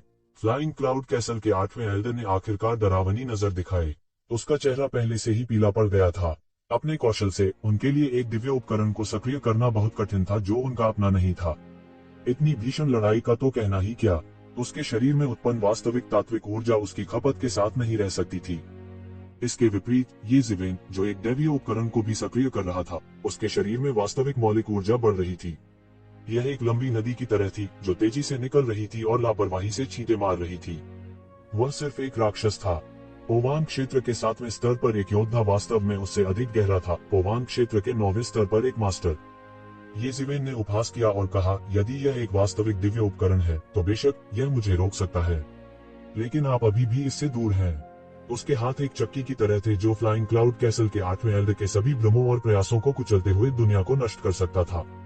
उसने सीधे अपने सामने सुरक्षात्मक अराजक आभा को पकड़ लिया और बुझा दिया। फिर उसने सीधे फ्लाइंग क्लाउड कैसल के 8वें एल्डर की छाती पर थप्पड़ मारा। टकराना। फ्लाइंग क्लाउड कैसल के 8वें बुजुर्ग की छाती सीधे कागज के टुकड़े की तरह टूट गई। वह चकनाचूर होकर गिर गया। मौके पर खून बिखरा पड़ा था। खेल खत्म है। येज़ेबेल ने तुरंत एक सोल क्रशिंग ब्लड क्लॉ के साथ पीछा किया। फ्लाइंग क्लाउड कैसल के 8वें बुजुर्ग को मौके पर ही खून की धुंध के ढेर में कुचल दिया गया। उसकी आत्मा पूरी तरह से नष्ट हो गई थी। वह अधिक मृत नहीं हो सकता था। यह व्यक्ति बहुत भयानक है। वह इतना मजबूत कैसे हो सकता है? हम उसके लिए बिल्कुल भी मेल नहीं खाते। यहाँ तक कि महान बुजुर्ग भी इतना भयानक नहीं है। 8वें बुजुर्ग की मृत्यु को देखने के बाद फ्लाइंग क्लाउड कैसल के शेष विशेषज्ञों में से कई मानसिक रूप से टूट गए थे। उनके सामने वह व्यक्ति नहीं था जिसकी वे तुलना कर सकते थे। उनके पास उसकी ओर देखने की योग्यता भी नहीं थी। इस बार उन्हें हार का सामना करना पड़ा। उनके पास वापस लड़ने की ताकत भी नहीं थी। इससे भी ज्यादा भयानक बात यह थी कि येज़ेबेल ने वास्तव में अपना हाथ 8 डिवीजन सेलेस्टियल स्फीयर फ्लैग की ओर बढ़ाया था। वह वास्तव में 8 डिवीजन सेलेस्टियल स्फीयर फ्लैग को इकट्ठा करने जा रहा था। यदि कोई साधारण व्यक्ति 8 मंडल आकाशीय क्षेत्र के ध्वज को छूने का साहस करता है तो वह निस्संदेह मृत्यु को दावत दे रहा होगा। उनमें ऐसा करने की क्षमता ही नहीं थी। वे केवल 8 डिवीजन सेलेस्टियल स्फीयर फ्लैग के अंदर प्रतिबंध से नष्ट हो जाएंगे। हालांकि उनके सामने का व्यक्ति पूरी तरह से अलग था। उसके पास ऐसा करने की हिम्मत और क्षमता थी। यद्यपि एक दोषपूर्ण शिल्पकृति की दैवीय शक्ति बहुत शक्तिशाली थी, फिर भी वह बिल्कुल भी भयभीत नहीं था। जब कोई इसे नियंत्रित कर रहा था तब भी वह डर नहीं रहा था। जब उसे नियंत्रित करने वाला कोई नहीं था तो वह बिल्कुल भी नहीं डरता था। इसके अलावा उसके पास एक दोषपूर्ण कलाकृति भी थी। जब तक उसने 8 डिवीजन सेलेस्टियल स्फीयर फ्लैग को दबाने के लिए दानव बेकनिंग बैनर का इस्तेमाल किया, तब तक वह आसानी से 8 डिवीजन सेलेस्टियल स्फीयर फ्लैग को बलि के शोधन के बाद वश में कर सकता था। आखिरकार यह केवल एक दोषपूर्ण आर्टिफैक्ट था। इसके भीतर की आत्मा लंबे समय से नष्ट हो चुकी थी। अन्यथा फ्लाइंग क्लाउड कैसल द्वारा इसे इतनी आसानी से उपयोग नहीं किया जाता। यदि ऐसा कुछ होता तो वे कल्पना कर सकते थे कि जब वे लौटेंगे तो उस महान बुजुर्ग का क्रोध कितना भयानक होगा। सबसे महत्वपूर्ण बात यह है कि 8 डिवीजन सेलेस्टियल स्फीयर फ्लैग के बिना महान बुजुर्ग की ताकत बहुत कम हो जाएगी। यह फ्लाइंग क्लाउड कैसल के लिए भी बहुत बड़ा झटका होगा। हालांकि यह एक घातक झटका नहीं होगा, लेकिन इसमें मदद नहीं की जा सकती थी कि फ्लाइंग क्लाउड कैसल की प्रतिरोधक क्षमता एक स्तर तक गिर जाएगी। भाड़ में जाओ, मैं तुम्हें कभी सफल नहीं होने दूंगा। 5 रंगों वाला आकाश निगलने वाला अजगर सीधे यक्षिवेन की ओर 5 रंगों वाली दिव्य चमक फैला रहा था। इसने यक्षिवेन को मौका नहीं दिया। मेरे रास्ते से हट जाओ। यक्षिवेन ने लापरवाही से 5 रंगों वाली दिव्य चमक को थप्पड़ मारा और उसे उड़ा दिया। हालांकि इस अवसर का लाभ उठाते हुए 5 रंगों वाले स्काई डेवोरिंग पायथन ने 8 डिवीजन सेलेस्टियल स्फीयर फ्लैग के साथ जुड़ने के लिए अपनी भावना का उपयोग किया। इसने सीधे 8 डिवीजन सेलेस्टियल स्फीयर फ्लैग को अपने नियंत्रण में ले लिया। फिर इसने आश्चर्यजनक मात्रा में अराजक ऊर्जा का विस्फोट किया और सभी दिशाओं में बमबारी की। बूम! शून्य नष्ट हो गया और इंच दर इंच ढह गया। यह एक भूस्खलन की तरह था और सुनामी जैसी शक्ति यक्षिवेन की ओर दौड़ पड़ी। तुम सिर्फ तुम्हारे साथ भागना चाहते हो। यक्षिवेन उपहास किए बिना नहीं रह सकी। उन्हें डेविल बीकनिंग बैनर द्वारा संरक्षित किया गया था। यह राक्षसी शक्ति उसके आसपास नहीं फटक सकती थी। फिर उन्होंने 8 डिवीजन गोलाकार स्वर्ग ध्वज को हथियाने के लिए अपने सुनहरे हाथ का इस्तेमाल किया। इस समय 8 डिवीजनल कैस फ्लैग ने स्थानिक दरार को खोलने के लिए अपनी अराजक क्यूई का उपयोग किया। 5 कलर्ड स्काई डेवोरिंग पायथन के नियंत्रण में यह उसमें भागने वाला था। जाने के बारे में भी मत सोचो। यक्षिवेन चिल्लाया और सीधे उसका पीछा किया। उसने एक कदम आगे बढ़ाया और एक सुनहरी किरण में बदल गया। वह तुरंत 5 रंगों वाले स्वर्ग निगलने वाले अजगर के सामने आ गया। हालांकि उसने अपने शैतानी पंख नहीं फहराए थे, लेकिन चलने की तकनीक के बारे में उसकी समझ पहले ही चौंकाने वाले स्तर पर पहुंच चुकी थी। शैतान के पंखों के बिना भी उसकी गति अभी भी शीर्ष पायदान पर थी। वह एक झटके में 1 लाख मील की यात्रा कर सकता था, जो उसकी गति की सीमा थी। स्वर्ग निगलने वाला 5 रंगों वाला अजगर चिल्लाया जब उसने देखा कि यक्षिवेन उन्हें जाने नहीं देना चाहती थी और लगभग तुरंत ही उनका पीछा करने लगी। राक्षस, भाड़ में जाओ। वो पहले ही यक्षिवेन से डर गई थी। उसने कभी नहीं सोचा था कि एक दिन उसका सामना ऐसे राक्षस से होगा। उसने एक दिव्य उपकरण की भी बलि दी, लेकिन वह उसे नीचे नहीं गिरा सकी। यह एक शक्तिशाली अस्तित्व था जिसका उसने पहले कभी सामना नहीं किया था। अतीत में, चाहे वह किसी भी प्रकार का अस्तित्व क्यों न हो, वह एक दैवीय उपकरण के सामने कुछ भी नहीं था। हालांकि दूसरे पक्ष के पास भी एक दैवीय उपकरण था, लेकिन वह उसकी अत्याचारी ताकत को नजरअंदाज नहीं कर सकता था। भले ही मैं मर जाऊं, मैं तुम्हें सफल नहीं होने दूंगा। हमारे महान बुजुर्ग हमसे बदला जरूर लेंगे। वह पहले से ही पागल थी। उसने सीधे अपनी पूंछ के साथ 8 डिवीजन गोलाकार स्वर्ग ध्वज को स्थानिक चैनल में मार दिया और एक क्षण में गायब हो गई। मुझे लगता है कि तुम मौत को दावत दे रहे हो। यक्षिवेन गुस्से में थी। उसने पके हुए बत्तख को उड़ते हुए देखा। वह मूल रूप से 8 डिवीजन गोलाकार स्वर्ग ध्वज प्राप्त करने के लिए दृढ़ था। उसने दानव बेकनिंग बैनर को 8 डिवीजन गोलाकार स्वर्ग ध्वज को सीधे निगलने देने की योजना बनाई। उस स्थिति में डेमन बेकनिंग बैनर निश्चित रूप से आगे जाने और सीधे एक वास्तविक दिव्य उपकरण के स्तर पर लौटने में सक्षम होगा। तब उसके पास एक और तुरुप का इक्का होगा। वह भविष्य में जल्द या बाद में इसका इस्तेमाल करेगा। किसने सोचा होगा कि 8 विभाजन गोलाकार स्वर्ग का झंडा वास्तव में उसके सामने उड़ जाएगा। वह बस चरम सीमा तक गुस्से में था। तुम राक्षस, भाड़ में जाओ। स्वर्ग निगलने वाला 5 रंगों वाला अजगर पागल हो गया। उसके पूरे शरीर की शक्ति बेतहाशा बढ़ रही थी और फिर तुरंत सभी दिशाओं में फैल गई। बूम! स्वर्ग निगलने वाला 5 रंगों वाला अजगर वास्तव में खुद से विस्फोट कर गया और सीधे परमाणु बम के सुपर बड़े मशरूम बादल में बदल गया। यह धीरे धीरे ऊपर उठा और तुरंत 10,000 मील के दायरे में सब कुछ डूब गया। यक्षिवेन के अत्याचारी भौतिक शरीर के साथ भी उसे सीधे हजारों मील पीछे धकेल दिया गया। वह भी बदहवास हालत में फट गया। यहाँ तक इस समय अन्य लोगों को तुरंत गंभीर चोटें आईं। हालांकि वे पहले से ही काफी दूर थे, फिर भी शॉकवेव से वे घायल हो गए थे। इसके अलावा येज़िवेन ने उनकी रक्षा के लिए समय पर अपने डोमेन का विस्तार किया, इसलिए वे केवल शॉकवेव से घायल हुए। उड़ते हुए बादल किले के लोगों के लिए वे इतने भाग्यशाली नहीं थे। आत्मा विस्फोट से वे सीधे सत्यानाश हो गए। स्काई बियरिंग किले के विशेषज्ञों के लिए अपने शरीर को ठीक करने के बाद वे पूरी तरह से स्तब्ध थे। उनकी आंखें अविश्वास से भर गईं। येज़िवेन कितना अत्याचारी था। पोवांग दायरे के 9वें स्तर का विशेषज्ञ। यह कहा जा सकता है कि कोई भी विशेषज्ञ जो इस स्तर तक साधना कर सकता था, भाग्यशाली नहीं था। अपवाद के बिना वे सभी दृढ़ मन वाले लोग थे। जब तक जीवित रहने की थोड़ी उम्मीद थी, वे आत्मा विस्फोट का विकल्प नहीं चुनेंगे, जो एक ऐसी विधि थी जिसने 1000 दुश्मनों को मार डाला और 800 अपने स्वयं के बलिदान कर दिए। इसका मतलब केवल यह हो सकता है कि स्वर्ग निगलने वाले 5 रंगों वाले अजगर को येज़िवेन ने इस हद तक पीटा था कि वह पूरी तरह से अपना आपा और लड़ने की भावना खो चुका था। यही कारण है कि इसने येज़िवेन के खिलाफ जवाबी कार्रवाई करने के लिए सबसे तीव्र तरीका इस्तेमाल किया। इससे भी ज्यादा भयानक बात यह थी कि येज़िवेन वास्तव में केवल पीछे हटने के लिए मजबूर थी। ये येज़िवेन को घायल भी नहीं कर सका। वह वास्तव में कितना शक्तिशाली था। उनके दिलों में येज़िवेन शायद एक अजेय राक्षस से अलग नहीं थी। ऐसा भयानक दृश्य उनकी आत्मा की गहराइयों में गहराई से उकेरा हुआ था। वे इसे इस जीवन में कभी नहीं भूलेंगे। मूल रूप से बहुत से लोग इस नए नाइन्थ एल्डर से बहुत आश्वस्त नहीं थे, लेकिन अब अचानक उसके मन में कोई और विचार नहीं आया। क्या मजाक है, इस समय येज़िवेन ने उनके साथ परेशानी नहीं देखी। यह पहले से ही बहुत अच्छा था। वे अभी भी येज़िवेन का विरोध करने की हिम्मत कैसे कर सकते थे। येज़िवेन कुछ देर के लिए नहीं हिली। हालांकि अभी अभी हुए विस्फोट ने उसे घायल नहीं किया, फिर भी यह उसे कैसे प्रभावित नहीं कर सकता था। इसने सीधे तौर पर उसके खून को बढ़ा दिया। यदि दानव को बुलाने वाले बैनर की सुरक्षा के लिए नहीं, तो उसका भौतिक शरीर कितना भी अत्याचारी क्यों न हो, यह बिल्कुल भी अप्रभावित नहीं रहेगा। एक पोवांग क्षेत्र 9वें स्तर के विशेषज्ञ के आत्मा विस्फोट की शक्ति एक पोवांग क्षेत्र शिखर 9वें स्तर के विशेषज्ञ के पूर्ण प्रहार से अधिक मजबूत थी। हालांकि फ्लाइंग क्लाउड कैसल के सभी लोग अब मारे गए थे, 8 घटक स्वर्ग का झंडा जिसे वह सबसे ज्यादा चाहता था अचानक गायब हो गया था। वह नहीं मिला। यदि वह 8 घटक स्वर्ग का झंडा प्राप्त कर सकता है और दानव को बुलाने वाले बैनर को खा सकता है, तो वह फ्लाइंग क्लाउड कैसल में सभी को मार सकता है। हालांकि अब जब 8 घटक स्वर्ग का झंडा बच गया था, तो यह फ्लाइंग क्लाउड कैसल के महान बुजुर्ग के हाथों में वापस आ गया होगा। इसलिए वह बहुत आश्वस्त नहीं था। आखिरकार फ्लाइंग क्लाउड कैसल के महान बुजुर्ग 8 घटक स्वर्ग ध्वज के सच्चे मालिक थे।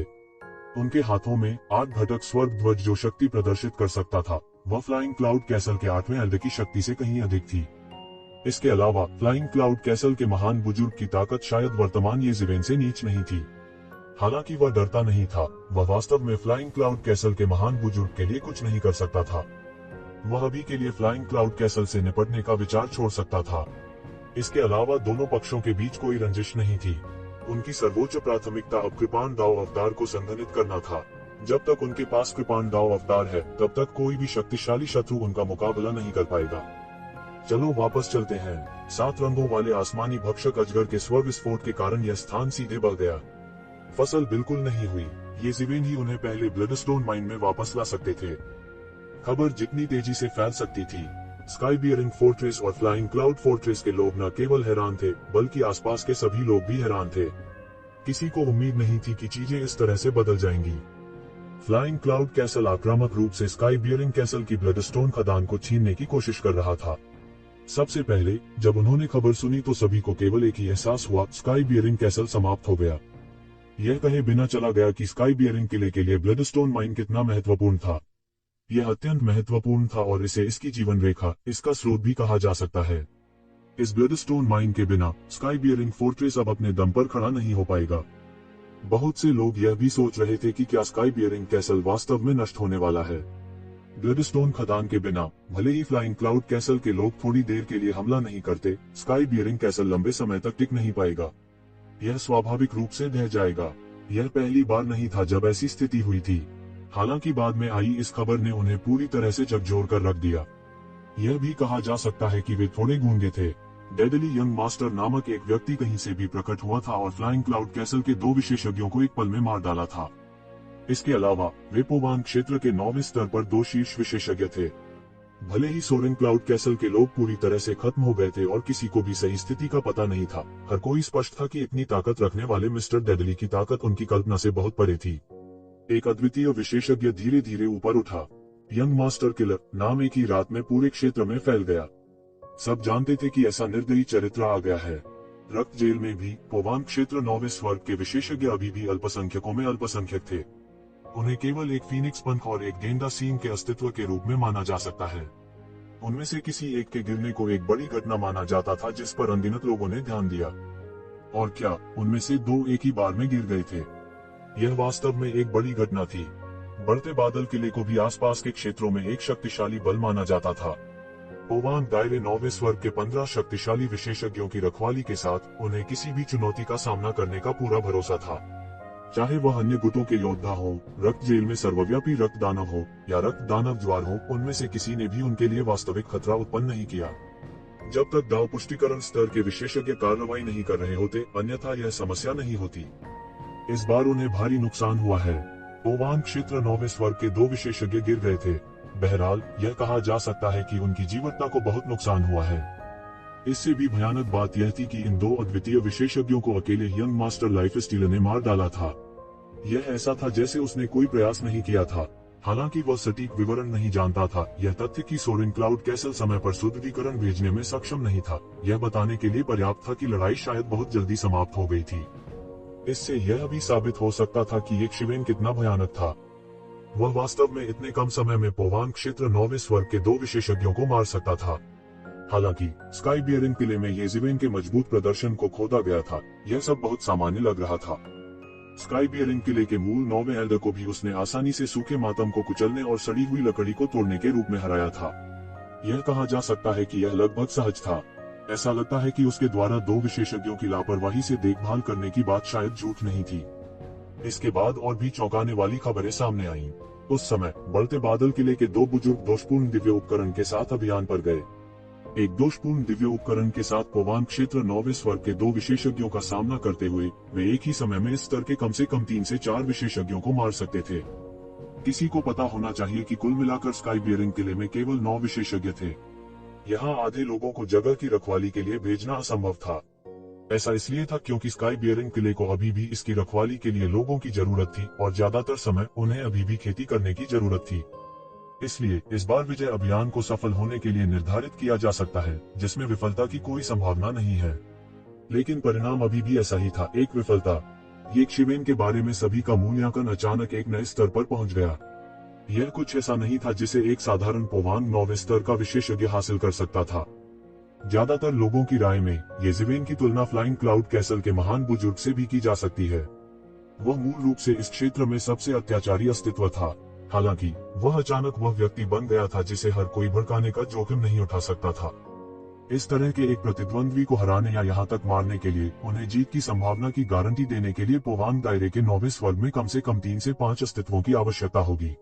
हालांकि इस तरह स्काई बियरिंग कैसल की तुलना में सोरेन क्लाउड कैसल में शीर्ष विशेषज्ञों की संख्या लगभग 1 लाभ में थी।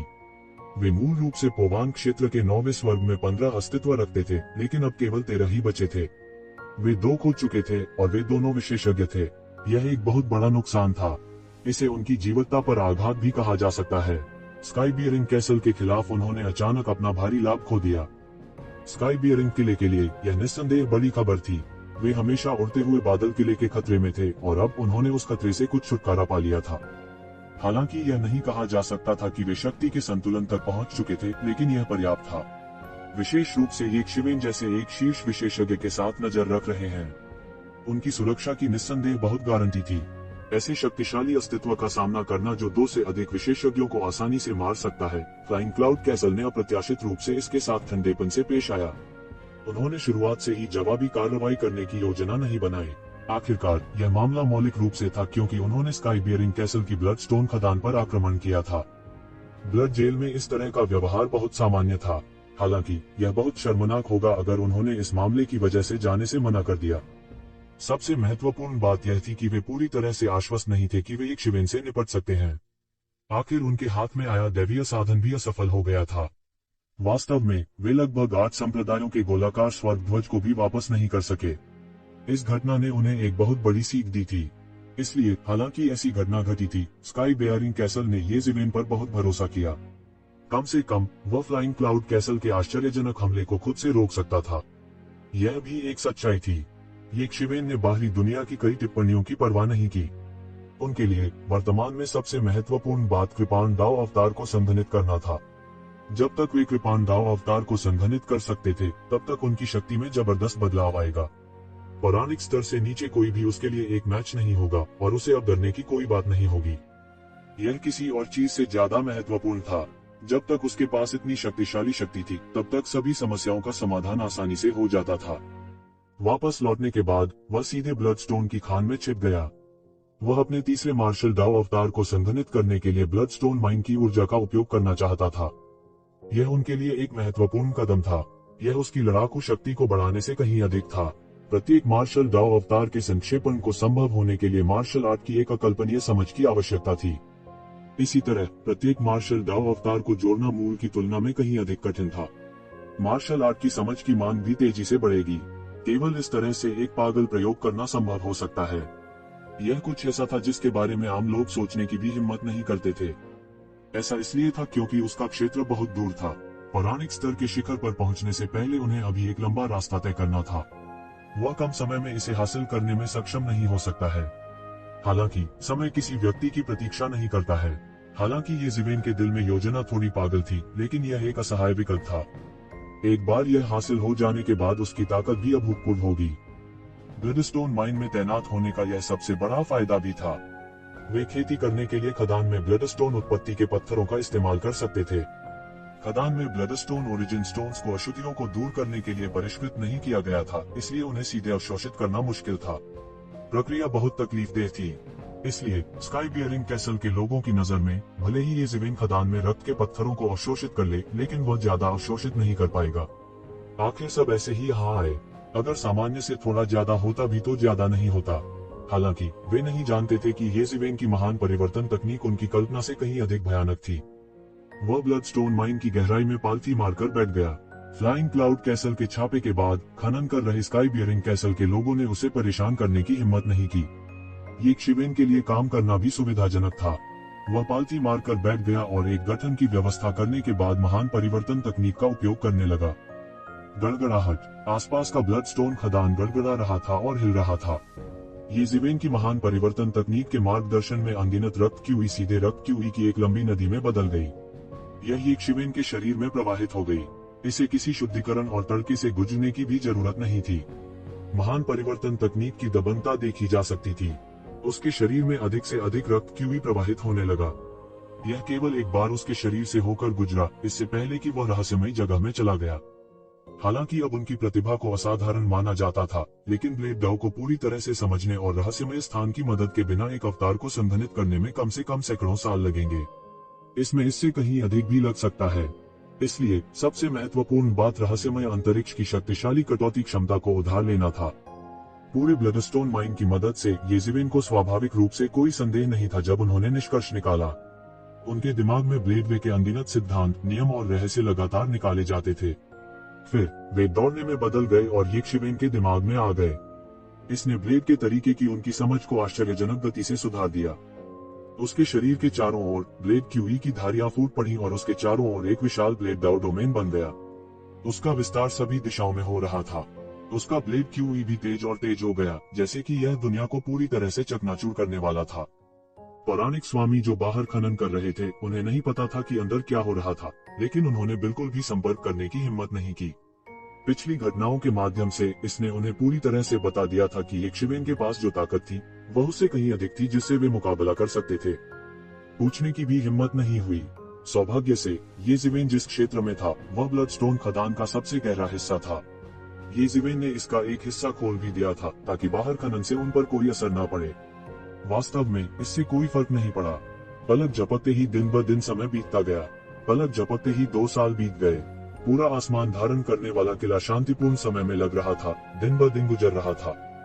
बूम! अचानक ब्लडस्टोन खदान के ऊपर से एक बड़ी दहाड़ सुनाई दी। एक भयानक शक्ति गड़गड़ाहट की गेंद की तरह गिरी, सीधे ब्लडस्टोन खदान को नष्ट कर दिया और इसे भूकंप की तरह गड़गड़ाहट का कारण बना दिया।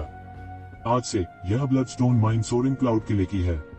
आप सभी आत्मसमर्पण करें या आप मर जाएंगे। आसमान से एक सख्त आवाज आई। उछलते बादल किले के लोग, तुम यहाँ इतने ढीठ होने की हिम्मत कैसे कर सकते हो? क्या तुम मौत से नहीं डरते? जोर से चिल्लाने के बाद बूढ़ा बटलर अपने बंद दरवाजे के प्रशिक्षण से उड़ गया। कई आकृतियां उड़ गईं और वे सभी यहाँ तैनात स्काई बियरिंग किले के कई स्वामी थे। बूढ़े बटलर ने ऊपर देखा और उसका चेहरा अचानक बदसूरत हो गया। शून्य में उन्होंने सैकड़ों आकृतियों को शून्य में तैरते हुए देखा और उनमें से 9वें स्तर के पोवांग दायरे के 5 अत्याचारी स्वामी थे। उनका प्रभामंडल अत्याचारी था और उन्होंने अपनी शक्ति को पूरी तरह से मुक्त कर दिया। पोवांग दायरे के शिखर पर 5 विशेषज्ञ। यदि यह अतीत में होता तो वे न केवल ठंडे पसीने में भीग जाते बल्कि वे घुटने टेक भी सकते थे। उनमें से कोई भी पूरे ब्लडस्टोन माइन को मिटा सकता है। इस तरह के लाइनअप के साथ स्काई बियरिंग कैसल से सुदृढ़ीकरण के लिए पूछने के अलावा और कोई विकल्प नहीं था। सौभाग्य से वे इस समय रक्तपात की खान में थे, इसलिए बाहरी दुनिया से संपर्क करने के साधनों की कोई कमी नहीं थी। अगर उन्हें मजबूर किया गया था तो वे दिशात्मक संचरण मैट्रिक्स का उपयोग करने के लिए कीमत भी चुका सकते थे। सबसे महत्वपूर्ण बात यह है कि रक्त पत्थर की खान में एक अत्यंत शक्तिशाली येज़िवेन थी। अगर उन्होंने येज़िवेन की युद्ध शक्ति को व्यक्तिगत रूप से नहीं देखा होता तो उन्हें विश्वास नहीं होता कि कोई इतना अत्याचारी हो सकता है। ऐसा कहा जा सकता है कि येज़िवेन ने 2 विशेषज्ञों को आसानी से हरा दिया था। येज़िवेन के नेतृत्व में वे निस्संदेह अधिक आश्वस्त थे। जब तक उन्होंने थोड़े समय के लिए देरी की, वे स्वाभाविक रूप से अपने पिछले अनुभवों के अनुसार ठीक होंगे। हालांकि पोवांग दायरे के शिखर पर 5 विशेषज्ञों ने अभी भी उसे ऐसा महसूस कराया कि वह एक बर्फ की गुफा में गिर गया है। किसी भी मामले में यह एक शक्तिशाली ताकत नहीं थी जिससे वह लड़ सके। हालांकि वह आश्वस्त था और स्वाभाविक रूप से उसे कोई डर नहीं था। उसने अपनी आंखें मूंद ली और शून्य में तैरती 5 अतुलनीय शक्तिशाली आकृतियों को देखा। उसने कहा, क्या तुम मरना चाहते हो? क्या तुम नहीं जानते कि डेडली यंग मास्टर यहाँ रखवाली कर रहा है? मैं देखना चाहता हूँ कि यह डेडली यंग मास्टर कौन है। यह मत सोचो कि तुम भाग्यशाली हो जाओगे। स्काई बियरिंग कैसल से शुद्धिकरण, जिसके लिए आपको बहुत उम्मीदें हैं, नहीं आएंगे। अब टर्मन अपनी देखभाल भी नहीं कर सकता। मैं तुम्हें एक मौका दूंगा। यदि आप आत्मसमर्पण करने को तैयार हैं, तो हम आपकी जान बख्श सकते हैं। हमें लोगों को हमारे लिए खनन करने की भी आवश्यकता है। हालांकि यदि आप विरोध करते हैं तो हमें असभ्य होने का दोष न दें। इस समय पोवांग क्षेत्र के शिखर पर 5 विशेषज्ञों में से जो नेता थे ने बात की। फ्लाइंग क्लाउड कैसल का दूसरा एल्डर भी आ गया है। आप वास्तव में महत्वाकांक्षी हैं। बूढ़े बटलर ने इस बुजुर्ग की उत्पत्ति को एक नजर में पहचान लिया। वह फ्लाइंग क्लाउड कैसल के दूसरे बुजुर्ग थे। उसका बल भी अत्यंत अत्याचारी था। महान बुजुर्ग की तुलना में अंतर केवल इतना था कि उनके पास क्षतिग्रस्त दैवीय उपकरण नहीं था। यह सुनकर आसमान असर महल के कई लोग अचानक हिल गए। दरअसल अगर फ्लाइंग क्लाउड कैसल पूरी तरह से तैयार नहीं होता तो वे ब्लिडस्टोन खदान पर हमला करने की पहल नहीं करते। यदि यह 5 विशेषज्ञों द्वारा किया गया एक साधारण हमला होता तो यह स्काई बियरिंग कैसल को पूरी तरह से सचेत कर देता। हालांकि स्काई बियरिंग किले के लोगों का आगमन अभी बाकी था। क्या सच में कुछ हो सकता था? स्काई ब्रोकननेस किले के साथ उनका रिश्ता पारस्परिक निर्भरता में से एक था। स्काई ब्रोकननेस किले द्वारा उनका पालन पोषण नहीं किया गया था और उन्होंने स्काई ब्रोकननेस किले के लिए मौत से लड़ने के बारे में कभी नहीं सोचा था। बकवास काटो। मैं तुम्हें 3 सेकंड देता हूँ। अगर तुमने आत्मसमर्पण नहीं किया तो तुम मर जाओगे। फ्लाइंग क्लाउड कैसल के दूसरे बुजुर्ग ने ठंडेपन से कहा। 3, हर कोई उसके द्वारा मोहित मत हो। वह हमसे झूठ बोल रहा है। 2, 1, चूंकि तुमने आत्मसमर्पण करने से इनकार कर दिया है, इसलिए मैं तुम्हें नरक भेजूंगा। सोआरिंग क्लाउड कैसल के दूसरे बुजुर्ग ने उपहास किया। स्काई बियरिंग कैसल के लोगों के हाव भाव काफी बदल गए। उनमें से कोई भी स्काई बियरिंग कैसल के लिए मरना नहीं चाहता था। इसी समय भीतर से एक ठंडी फुसफुसाहट सुनाई दी। मैं देखना चाहता हूँ कि कौन नरक में जा रहा है। ब्लडस्टोन माइन के भीतर से एक ठंडी आवाज आई। सभी के चेहरों पर अचानक आश्चर्य और खुशी के भाव उभर आए। यह आवाज निश्चित रूप से येज़िवेन की थी। वे इस आवाज को कभी नहीं भूल पाएंगे। उनके लिए यह आवाज स्वर्ग की आवाज जैसी थी और इसने उन्हें इस अंतहीन पीड़ा से बचाया था। रहस्यमय अभिनय करने की कोशिश कर रहा हूँ। तुम वो यंग मास्टर डेडली हो, ठीक है। मैं देखना चाहता हूँ कि तुम कितने मजबूत हो। बढ़ते बादल किले का दूसरा बुजुर्ग तुरंत बता सकता है कि आवाज स्काई बियरिंग किले के 9वें बुजुर्ग यंग मास्टर लाइफ स्टीले की थी, जिसका नाम हाल ही में इस क्षेत्र को हिलाकर रख दिया था। यह कोई और होता तो ठीक होता, लेकिन फ्लाइंग क्लाउड कैसल की लाशों पर डेडली यंग मास्टर की प्रतिष्ठा बनी थी। यहाँ तक फ्लाइंग क्लाउड कैसल जैसी शक्तिशाली ताकत भी 2 पोवांग क्षेत्र के विशेषज्ञों और दर्जनों पोवांग क्षेत्र के विशेषज्ञों के नुकसान पर बेहद व्यथित महसूस करेगी। इसलिए पूरा आकाश धारण करने वाला किला येज़िवेन को आकाश को सहारा देने वाला स्तंभ मानता था। हालांकि पूरे फ्लाइंग क्लाउड कैसल ने येज़िवेन को दुश्मन माना। वे अपना गुस्सा निकालने के लिए उसके टुकड़े टुकड़े करने का इंतजार नहीं कर सकते थे। फ्लाइंग क्लाउड कैसल के दूसरे बुजुर्ग ने तुरंत एक राक्षसी विशाल हाथ लगाया और उसे अचानक नीचे दबा दिया। बूम! आकाश अचानक ढह गया, सब कुछ एक पल में ढह गया। वह एक प्राचीन दानव देवता की तरह था जिसने आकाश और पृथ्वी में एक खाई पैदा कर दी थी। अनगिनत बिजली की शक्तियां चारों ओर घूमती हैं और एक लंबी नदी का निर्माण करती हैं जो नीचे की ओर बहती है। वह ब्लडस्टोन माइन में एक बड़ी दरार पैदा करना चाहता था। किसी भी मामले में ये यस कभी भी वहां थे। इससे कोई फर्क नहीं पड़ता कि वे कैसे नष्ट हो गए। यह कैसा दृश्य था। अनगिनत बिजली की शक्तियों के अंदर घुसते ही अंदर से शून्य ढह गया। बिजली की शक्ति में उड़ते हुए बादल महल के दूसरे बुजुर्ग की प्राप्ति वास्तव में अत्याचारी थी। इतना मजबूत, ऐसी अत्याचारी शक्ति कैसे हो सकती है। स्काई बियरिंग फोर्ट्रेस के लोग इस दृश्य को देखकर पूरी तरह से पीले पड़ गए थे। वे मिथक दायरे में भी थे, लेकिन वे फ्लाइंग क्लाउड कैसल के दूसरे एल्डर से बहुत कम थे। हालांकि जब सभी ने सोचा कि बिजली की शक्तियां कहर बरपाने हैं, तो उन्होंने ब्लडस्टोन माइन पर एक विशाल भंवर देखा। एक भयानक ऊर्जा पूरे भंवर में लगातार घूमती रहती थी। गड़गड़ाहट की शक्ति जो उठी वह विशाल भंवर द्वारा पूरी तरह से अवशोषित कर ली गई थी। यह पूरे ब्लडस्टोन माइन को बिल्कुल भी नुकसान नहीं पहुंचा सकता था। फ्लाइंग क्लाउड कैसल का दूसरा एल्डर भद्दा दिखने से खुद को रोक नहीं सका। ये ज़िवेन की ताकत उसकी शुरुआती उम्मीदों से कहीं अधिक थी। उस लड़ाई में फ्लाइंग क्लाउड कैसल के लोगों का पूरी तरह से सफाया हो गया था और स्काई बियरिंग कैसल के लोग संभवतः बकवास करने के लिए इधर उधर नहीं जा सकते थे। इसलिए उस युद्ध का परिणाम अभी भी एक रहस्य था। कोई नहीं जानता था कि एक शिवेन कितनी मजबूत थी। हालांकि सुरक्षित रहने के लिए वे इस बार पूरी ताकत से बाहर आए थे। उन्हें 2 टीमों में बांटा गया। उनके लिए पोवांग दायरे के 9वें स्तर के 5 विशेषज्ञ किसी भी मजबूत दुश्मन का सफाया करने के लिए पर्याप्त थे। किसी को आश्चर्य नहीं होगा। हिम्मत है तो बाहर आओ, फ्लाइंग क्लाउड कैसल के बुजुर्गों में से एक चिल्लाया। जैसी आपकी इच्छा। एक पल में हर कोई केवल बिजली के एक बोल्ट को शून्य से टूटते हुए देख सकता था। फिर बिजली का यह बोल्ट एक भयानक भाले में बदल गया और तुरंत उड़ते हुए बादल किले से बड़े की ओर विस्फोट हो गया।